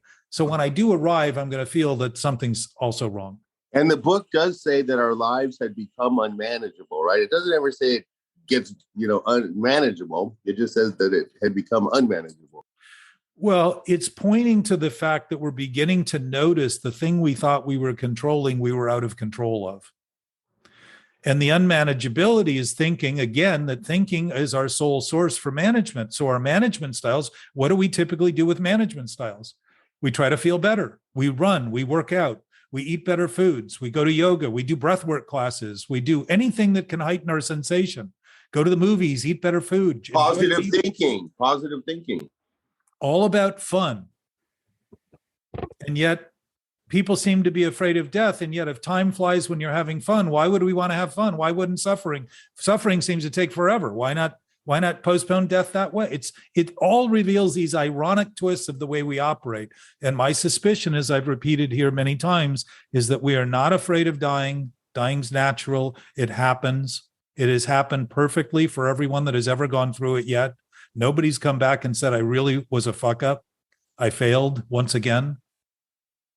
We're afraid of letting go of the thoughts we have that are based in fear because we know they're wrong, we know they're lies, and we pose as being those thoughts and lies. And to let those go is to face the fear of what created them, which was my own insistence that my thinking was right, to the opposition of right being right and real being real and truth being true. That's what I'm afraid of. And as I've mentioned here before, not to promote my strength and prowess, but because I recognized very quickly when I saw the ego as something, I was trying to define the ego. And then I thought, why would I define something that has no basis? And then realized my ego's never had any basis, and I had a panic attack. So I wouldn't say that that would be the male virtue of an alpha male, but I would say it's an accurate assessment of the amount of energy that I have stored in my body that I think I can avoid facing by continuing to deny it and let it grow, when in fact I'm inevitably going to face that in some way, because it's going to caustically create conditions that I'm going to be surprised about, or claim I didn't ever want it, or claim had nothing to do with me again. And disease is a pretty good example of that. Our bodies wear out from the lack of ability they have to just simply function without stress. Inflammation is a major cause of disease. Stress causes inflammation. Tension causes inflammation. Tension causes a lack of ability to stretch. Not being able to stretch causes backaches, sciatica, all kinds of things come as a result of that in terms of posture. And if you look at people's posture, they tend not to be standing upright, head looking into the air, but basically at their feet when they're walking. So my sense is we've missed a point or two. And yet we're facing it constantly, pretending we're not. So if we can talk about it, everybody can talk about it. And others can talk about it. And we can actually have an impact that allows for a conversation that doesn't get stuck in this loopy stuff that we do, that complements each other's ability to refine the stories about what's wrong with them, rather than starts to say, well, that may not be true. You don't have to tell somebody it's not true. You can just suggest it may not be true. The consideration of something may not be true allows the clarity much easier than telling somebody they shouldn't be doing what they're doing, any more than if we tell ourselves we shouldn't be where we are, it seems to be a solution. If people are doing what they're doing and we let them do what they're doing, they're probably going to be a lot happier to rely on us in our experience, in their experience, than if we're constantly telling them what they shouldn't be doing, rather than using that time to say, what is it I'm doing about what I'm thinking about them that I'm doing right now? Why am I thinking about them in such critical ways if there isn't something critical in what I'm doing to pay some attention to? Jack, you're up to something. Well, I suspect if that's the case, it's all of our case. Well, I like that shorthand. That it reminded me of that too. You know, I remember you saying that at the beginning. You know, I would just say to myself, "I'm up to something," and that, you know, that then would kind of, reorder you, or reorder your thoughts, or reorder some part of you to go, "Oh, hey, you know what? I can." That's not necessarily true. What I'm telling myself is not necessarily true. Yeah. And that was the beginning of seeing that I was motivated by things I didn't even think I was thinking, which then I started laughing, because I said, of course, if I was thinking I shouldn't be where I am, and thinking I didn't have what I wanted, and thinking I wasn't with all that stuff, if I can think that, certainly I can think I'm not thinking what I'm thinking. That would be that would be probably the primary issue here, Gabe. is that underlying motivation. And, I remember being young and being challenged for the stupid things I did and wanting to avoid that challenge and claim I wasn't involved. So those were things I did. I chose. My responses, my reactions ended up becoming the basis for my decisions about what was wrong with everybody else, when in fact it was my own wrong I was trying to avoid culpability and consequence for. That's all. So that's great at 3 and 4 and 5. Seems to make sense when you're just coming to terms with what responsibility might even mean. But at 65, it's a little less likely to be an excuse. No, I feel exactly that way. My sponsor and I spoke yesterday about this exact thing. About I came into AA, a crying 5-year-old, and I feel like I'm an 8-year-old now, and I've gained some ground. I've learned some things, but still faltering, still making mistakes, still trying to hide from those mistakes, still trying to, all those things that an 8-year-old does, and that's just an analogy. It's just a metaphor. Well, how I'm walking about it. Watch your thoughts. You know how we talked about watch your words early on, and some people thought that meant I said don't say certain things, and I was saying no. Think of how we interpret watch your words. We think it's censorship, when really what we're saying is observe what you're saying. And if we can watch our words and we watch our thinking, you begin to realize that you can't be the thing you're watching if you're able to observe it, that there must be some essence to you that's different than the thing you're watching, right? So it's just like we can't be what we're doing. If doing is an action, that's something we're doing. It's not something we are. It may be expressing the twisted thinking that we're having, which may cause us to think that we're idiots as a result, but then that's giving credit to the idea that what I think is who I am. So I'm not an idiot to do idiotic things, but I do a lot of idiotic things, just like I do a lot of irresponsible things, and realize I am responsible for those irresponsible things I'm doing, because my basis is responsible. If there's an essence in the universe that is stable and absolute, it's responsible for all that's happening. And if that's the case, I am responsible because I am happening as a result of that responsibility. And I would suggest we're all responsible. It isn't something we can take or give. It's just a basic condition that we have. It's a basic state of being. Isn't it easier than doing all this work just to get a mirror? Well, your thoughts are mirrors of your, they are reflections, they're images. Somebody said in the big book they should have the first page just be a mirror. I think that's exactly what it does, is give you a chance to look at that self you think you are and begin to take apart the pieces that aren't principled. What we're asked in sobriety at the tail end is to practice principles in all our affairs. I don't think that sounds limited to me. I don't think it means that I'm doing enough when I think I'm doing enough. It just means that I think I'm doing enough, which may not be enough if there's more I can do. Yeah. And it doesn't mean that I should tax myself with trying to do things that are impossible, but it might mean how I'm doing things are so limited that I end up being sick and tired of doing the things I'm doing. So I think I'm doing enough because I'm sick and tired of doing more that isn't enough. So this can seem twisted and it can seem complicated, but in essence, if it's all happening in the same wrong way amongst us all, because as you just said, Gabe, you had this same conversation with your sponsor, this stuff isn't distinct between us. It's very much done in the same wrong way amongst us, where we have different places and faces and times that we attach to it, and then make believe because of that it's distinct, when in fact the underlying issue is identical.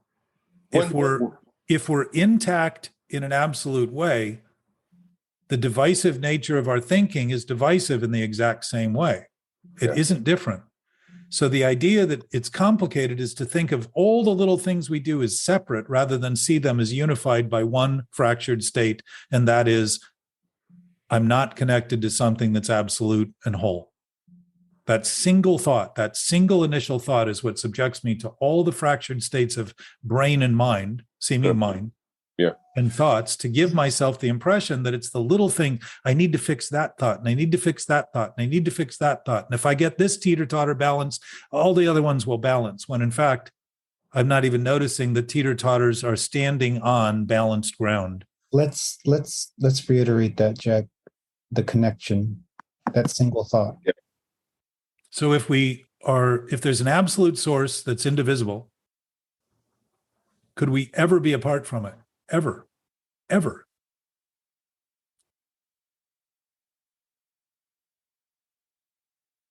Wouldn't we have to be the infinite source to even claim that we could be apart from an infinite source?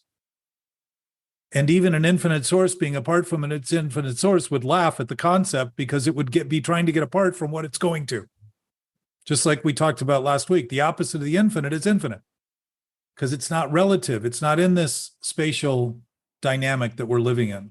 Wait, does the infinite source laugh? Probably not. But if it were capable of thinking of itself, I would suggest because it's all knowing, it doesn't think. And if it doesn't think of a self to think of, because its thinking doesn't think of itself. It simply knows. What's there to think of if you know everything?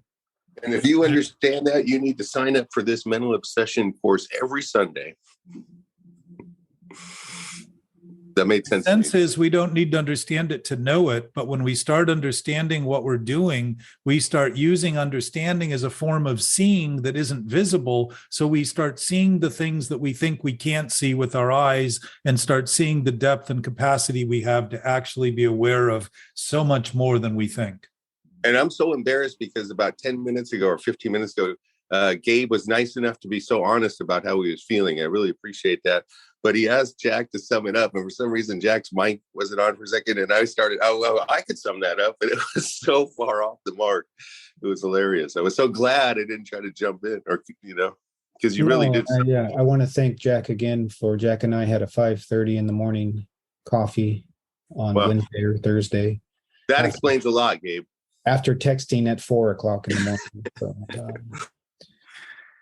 And probably not ironically, I was wide awake reading, or at least within 10 minutes of your text. And so Jack, you're responsible. When the hand was reached out, Jack answered the call. So. But Gabe, you too. You reached out. You mentioned it. You were struggling with something and you mentioned it.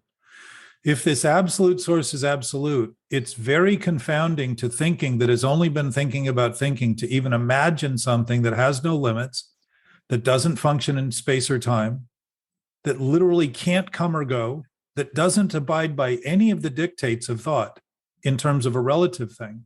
Sounds kind of useless to me. And yet,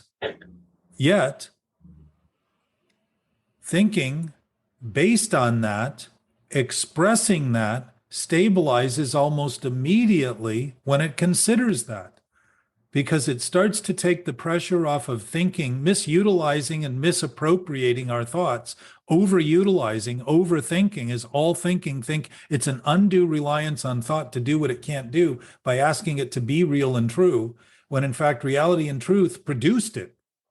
Do you really think, though, an ultimate source really has to wonder or cares whether or not you're part of the ultimate source or not? Is it the ultimate source needs you to be on its ultimate source?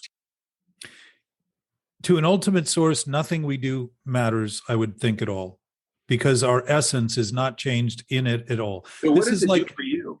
What does it actually do? It's like a dream. This is like a dream, Anthony. It's a visual exploration that we're in. And yet it's happening. For whatever reason it's happening, it's happening. And if there's something we can do to make this dream collective and turn it into a dream worth having rather than a nightmare, it would be worth starting to actually function on that level and see. I mean, if this were a game and we were players in that game, and Shakespeare's basically saying that by all being actors on the stage, those actors are players. They're acting out a script. If that's what we're here to do, and we have a capacity to function better, nature has been working in our favor the whole time while we have been corrupting nature and undermining nature and causing conditions that we as a species don't even want to claim we have anything to do with. Well, let me ask you a question. In many cases. Are you listening here? Or are you just but I have a question. No, I have a question. I got it, Anthony. Hang on. Anthony. Okay. Anthony. You think your insistence is so critical. Well, I don't want to forget the question, is what it really is. I got it. Write it down. Take a pen and write it down. Okay, sorry. If we are violating nature and acting in ways that are not in accord with nature or aligned with nature, we're going to see the consequences we're facing today. And to face them and pretend it has nothing to do with us is just a global attempt to make believe that denial is in fact our best resource. And I would say that's a little shy of thinking something we could do. If thinking is designed to express that infinite source, that loving, abundant, caring, generous, always ever present source, if that's what thinking's designed to express the way nature does, think of nature. It doesn't argue with itself, it just does. It does without thinking. And it's good evidence that we may have a knowing source that precedes and exceeds the thinking we do. And that thinking is just a component of our functional capacity. And that if we're reading our body language accurately, we're starting to functional literacy would be that thing, reading our body language accurately and responding to it as a result of what we're reading. And when it's wrong, say, oh, I'm thinking something that's wrong. I don't have to know what's right immediately to begin to live with thinking something's wrong and have the chance to begin to be aware of something greater rather than repeat the wrong, thinking someday it'll get right. Very big difference. Anthony, your question, your thought. I think I found a breakthrough in your whole philosophy here, because you keep I don't want to use the word selling, but I'm just going to play devil's advocate. If you're selling this program of an ultimate source that knows everything, it's all powerful, doesn't rely on anything, why does it settle with a 2-second or a split-second delay between what's actually happening and how long it takes you to see it? How can an ultimate source... You're talking about your body, Anthony. Yeah. You're talking about your body's responses. But an ultimate source does everything it knows of, but it can't get the information there exactly as it happens. There has to be a delay, right? No, what's happening is happening. Your awareness doesn't mean it's not. When people, Einstein even talked about this, and I would say he was wrong. I don't want to challenge Einstein at every level, but I would say now it's getting real, buddy. No, when he talked about, for instance, light travels at a certain speed. The light that we just saw from those galaxies that finally got to us allowed us to see those galaxies. It didn't mean those galaxies weren't galaxies. It doesn't mean they weren't doing what they were doing, and that it only started happening once we became aware of them. It meant they were happening. They were happening, and now we're only seeing them within the confines of this relative experience that were happening. Or flight. Just because they hadn't done it yet doesn't mean it wasn't possible. Happening. Right. But the question I have, if this is going to be great, you're going to love this. If you're selling an ultimate source that you don't have to struggle, everything's easy, just go with the source, so to speak, why would an ultimate... I haven't said any of those things. How do you feel those are accurate? I haven't said any of those things. Don't struggle. Is that accurate? I haven't said any of those. But would you agree with that statement? Don't struggle. No, I don't tell anybody to do what they want. Actually, that's true, because you're okay with struggle. Let it happen. So you would say, tell me about the ultimate source. Let me have you put your words on it. It isn't, Anthony, I'm not selling anything. There's nothing to buy here if it's already something we already have. Why would we buy something we already have? What would be selling it be worth? That's what great marketing is all about. So there's no sale pitch. All I ask is that you consider. And if what we're considering is considered rather than diminished, and you'll see even in consideration and contemplation that foolish thoughts rush in, trying to bring a conclusion to it, to put it to rest, when in fact, if it's trying to conclude something that's infinite, there is no rest concluded by it. Okay, now here's the interesting thing to me. If ultimate source is the ultimate source, why does it have this division of people? Why do people not believe? It's like not everybody believes in some ultimate source. Now, why is it? So what? But isn't that interesting that the ultimate source can have, it's like, could do everything, but we can't make you believe in it? Anthony, you're starting to consider these things and look at the absurdity of the whole process. But why wouldn't insanity and irrationality be absurd? Isn't that the essence of what absurdity is? An attempt to make something into what it isn't and make believe it is? That's absurdity. So yes, this is the clown act. And why are we afraid of people seeing who we are? Because we're acting the clown, pretending to take us that we should be taken seriously. And they are taking us seriously because they're seeing us as clowns. And that goes back to don't take yourself too seriously. Well, if you're taking yourself seriously at all, less or more, you're thinking that the self you're taking is serious when you're really just taking a hostage and wondering why you feel condemned. On yourself. As you say, Yes. And then you think everybody else is condemning you, and everybody else needs to see that you have more so that they can think you have more. And now all you do is think about people thinking the way you think they're thinking. And I guarantee you, they are not thinking the way you think they're thinking. Yeah, I found that. Guarantee you. I found that out a few times now. Yeah, well, consider it all the time. Trust me. In that regard, you can trust. But so I don't ask anybody to believe anything. My sense is, my intuitive sense, I trust, is that if it is what it is what it is, regardless of what I think. So my thinking is, this is not somebody running for office. They're not, belief is irrelevant to something that actually is. What's the difference between ultimate source and intuition? Are they the same? Is there a difference? Probably the same. Do you know what the definition of intuition is? Intuitive. Well, thank you. That's repeating the word. But I intuitively knew that. In the utopian ideal of the word, it's knowledge beyond reason. It's beyond experience. It's beyond analysis. It's beyond reason. So what does it mean? There's no reason, no good reason for knowledge. What does that mean? We don't have to think about it to know it. Why don't you intuitively think all the time? Why don't just sometimes you have intuition? We do.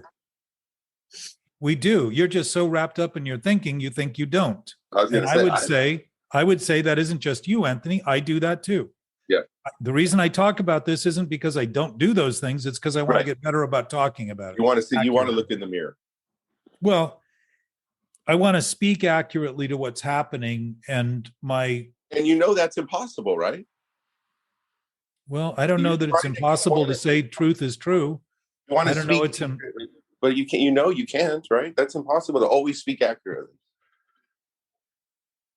To begin, you didn't say always. Yeah, I know. I threw that in there. Really. You didn't say always. Thank you, LA. Sorry, Gabe, do you see that a little easier, though? A little clearer? Is just starting to see that the real struggle, the spiritual malady, isn't a malady of the spirit. It's a malady of how I think of the spirit. That's the malady. And if this source your logic is instantaneous. Once you make that connection, you should never think of it in another way. But no. It's when you start thinking of it in other ways, you have clarity of what you're doing. You're just thinking about it in ways that are wrong. That's it. It's not that I don't think of it in other ways. I just see when I'm thinking of it and I'm disturbed, I know that I'm doing something about it that's wrong. I'm just thinking of it in ways that's wrong. So that's all I look at. And I go, okay, so I'm thinking of it wrong. And I just continue with my day.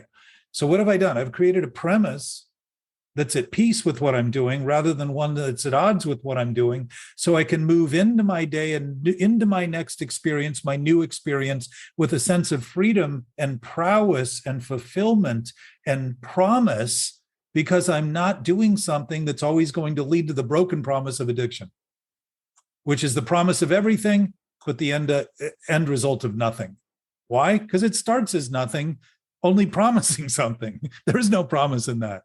But trust is always trustworthy, and faith is always faithful, and belief is unnecessary to something that's absolute and true.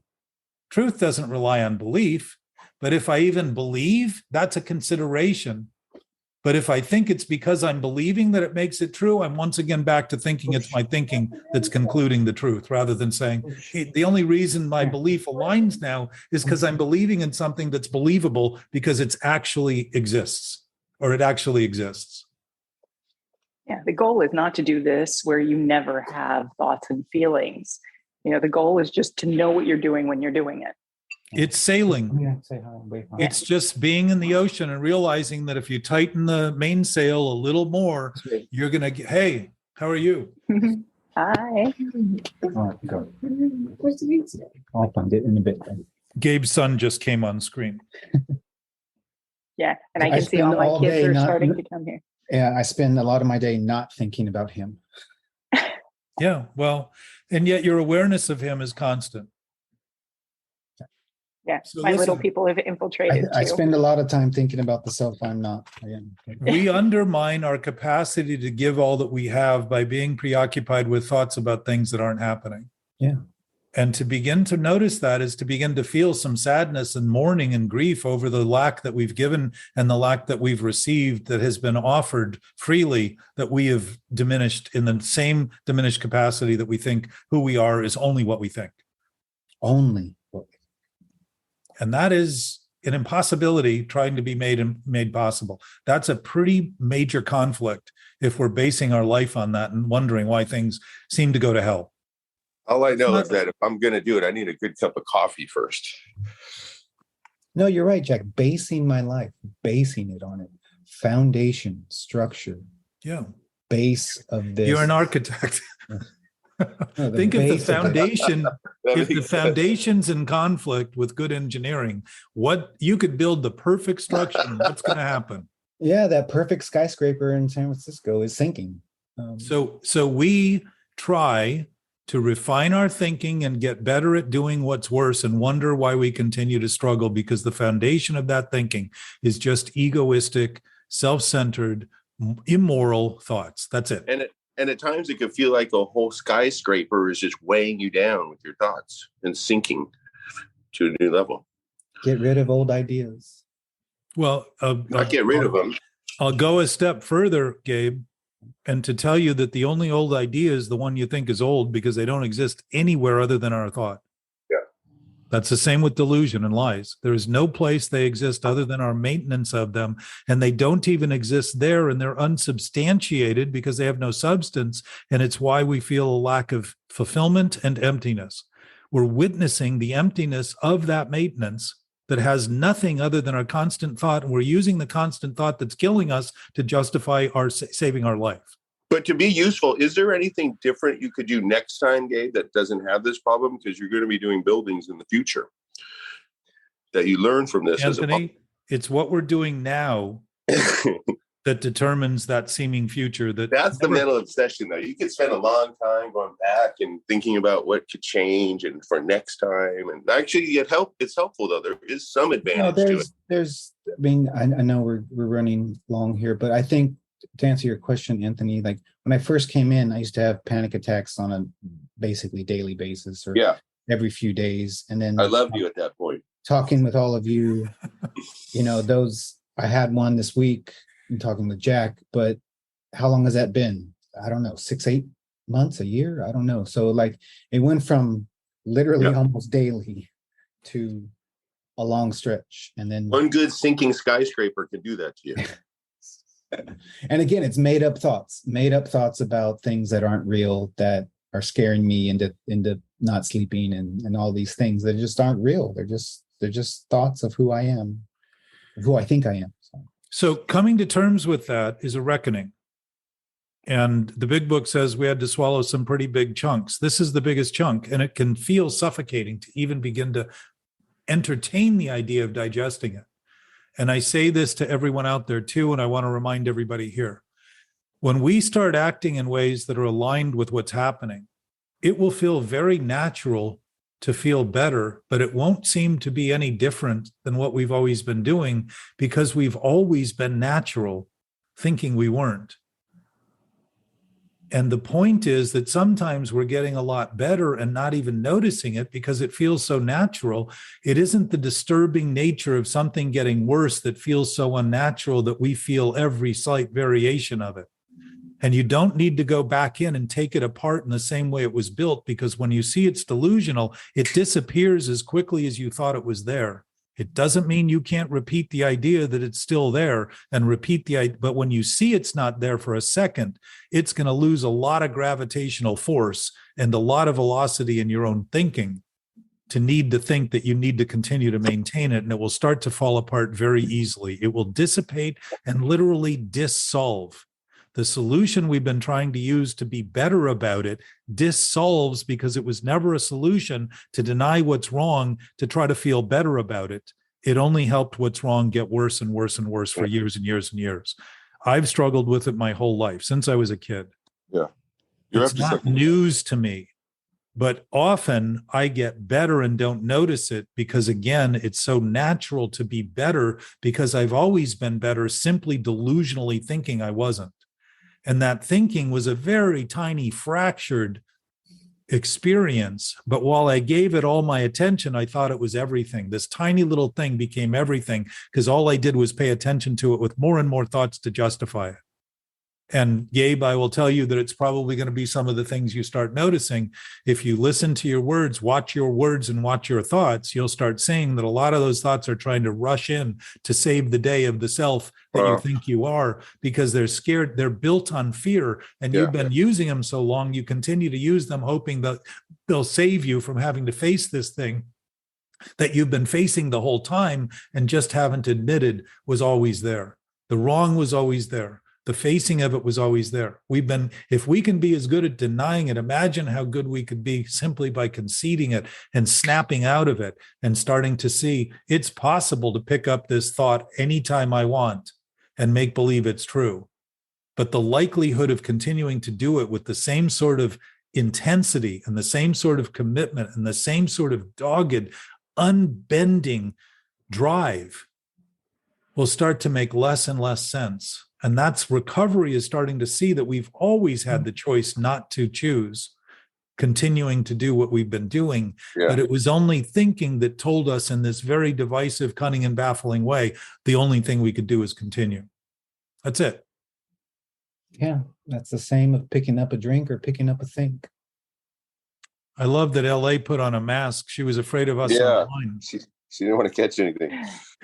No, my kid got sick this week. They got just a stomach flu, and then they started infiltrating. So yeah, I don't want to get sick. Yeah.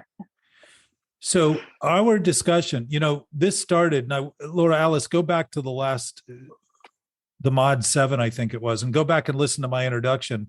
And then when you came in on the heels of me saying exactly what you said to it in a different way. But I had thought that week, I want to get simpler, but I want to break this down and start talking about it in the most basic elements. Now, it's taken us 25 months, 26 months to get to a point where we can do that collectively, because there's lots of charges of the light brigade that everybody has that seems to need to be diffused before we can get to a point. We've had that contemplation, but sometimes I expect the contemplation is just looking off into space saying, what the fuck? What the hell do I do with this? And in a way, that's starting to see that the thoughts we were using are starting to fall apart. And by falling apart, we're no longer using them. We're no longer picking up the tools. They're not even in the toolbox anymore. They vaporized. They're not there for use. And it leaves a sort of like diswonder in a way. Like, I don't even know what to wonder about. I hear people say, I don't know what to say. And I said, good. That tells me you're on the verge of saying something you normally don't say, because you're on the verge of thinking something you haven't thought. And that's the beginning. It's just that pause. And now you could pause all the time and think that that's a technique. But if you're unwilling to use the pause to actually grok that this repetitious behavior is only continued by my insistence that it persists, there is nothing other than that resistance to what's happening that I'm doing that's happening in the universe. It isn't happening out there. Everything's interacting. It's not reacting. It's interacting in the way it's designed to. We have been able to think of ourselves in ways that aren't true and end up interreacting as a function of relationships, which is why our relationships tend to be, as you said, Anthony, friends that only think the way we think, and those who don't get sent out. This is very junior high schoolish. If kids don't abide by the person who's in charge in their groups, they get banned. They get thrown out. Yes. They start thinking differently. If they start challenging them, if they start getting makeup on a little too soon with the girls and look a little better, they get disbanded. They get thrown away. It's what we think about that's at risk, not really our essence at all. And the funny part is, it's easy just to get rid of the friends that don't think the way you want them to. It's a problem when you start thinking those thoughts. So you're like, oh shit. You're thinking those thoughts to think it's them, Anthony. You think those thoughts to think it's them to begin with. The immediacy of this is immediate. It isn't temporary, and it isn't some other time. It's now, all the time. It's what we're doing now. Go ahead. As you're willing to notice that and observe that, you'll start seeing that it's something you've always known, and it's something you've always been familiar with, and you just haven't been using it. You've been using the wrong tool from the toolbox, trying to fix the thing that doesn't exist and wondering why you can't tighten the nuts on the loose screws and bolts. If all you have in your toolbox is a hammer, everything looks like a nail.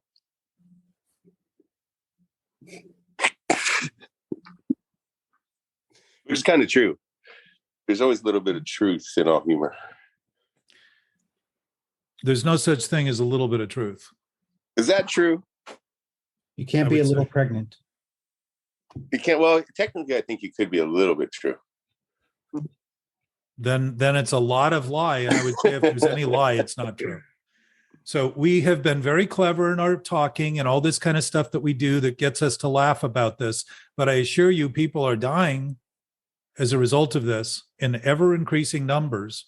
And for us as a species to look at our own species and ignore what's happening and think somehow it's better we ignore it than actually pay attention to it, I would say is a pretty good indication of a collective sickness that we've all been suffering. And I believe it's worth talking about. Maybe I'm wrong. Maybe the last thing we should do is not talk about it, but I would say that's the thinking that we've been doing all along. And I would rather interrupt and interfere with that the same way I wanted to interrupt and interfere with everything when I was 3. And I used to tell. Go Now ahead. maybe for good purpose.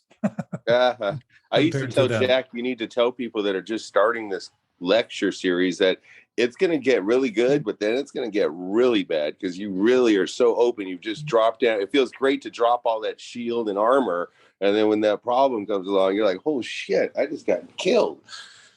Well, That's, yeah. again, you think your thoughts are dying, but they're obviously they're functions of the brain. And when the brain goes, the thoughts go with it, but our knowing sense doesn't go anywhere. You know, I told you that story about my friend who was hit in a crosswalk at 14 and almost killed and was in a hospital bed for, I don't know how long. He was in a coma. And as his mother was getting older, and they had a very tight family, and he loved his mother and spent time with her as she was getting older. And they were talking about that, which they hadn't done a lot about because they'd built a swimming pool. He recovered and they built a swimming pool, and he ended up all city linebacker and ended up training professional fighters and has always been physically intact. And he's quite a character, to say the least.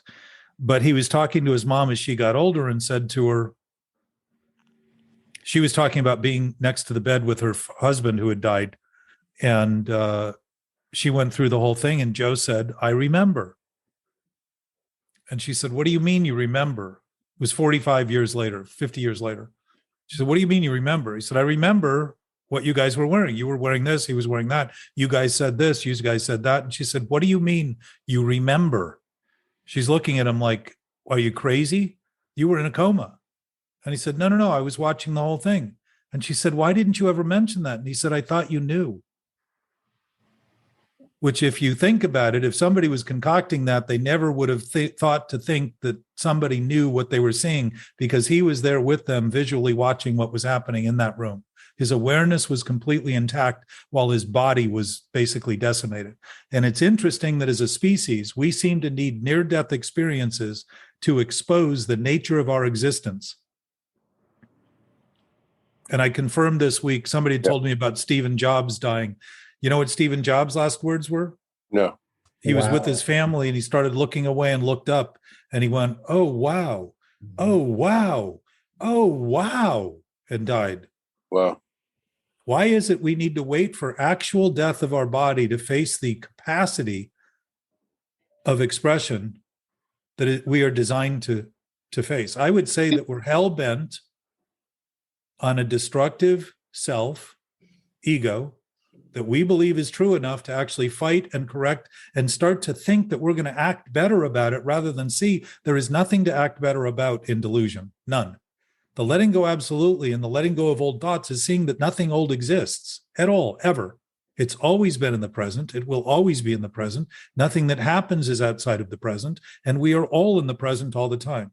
We can debate it and we can think we're not. And we can think the future's coming and all that kind of stuff. And those are all things we can do. It doesn't turn them into reality and truth. They're simply concepts that we're capable of thinking about. When the present was present, the past was the past, it was present. When the future is the future, it will be present.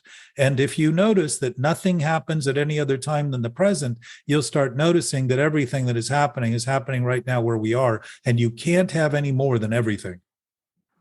It's impossible. So to think we're not where we are or should be is to think immediately we should be somewhere else with something else. And that thought is the basis, is the foundation of our thinking, always has us ending up wondering why enough is never enough. And that's addiction. That's addiction. And most of us overdose before we come to terms with what we're actually doing.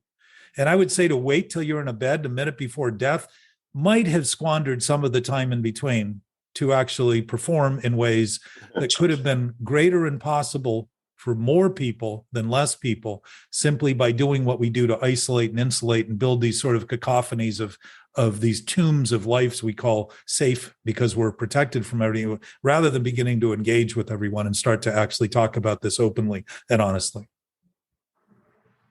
He probably was on morphine though, right? Beautifully said, Jack. Beautiful. I love you guys. Thank you so much. Love you. Yeah, Have a thanks, great week, everyone. You're on fire. I love that we get to do this. Carry on. Me too. Thanks, Jack. Thanks. You did a Bye. great job.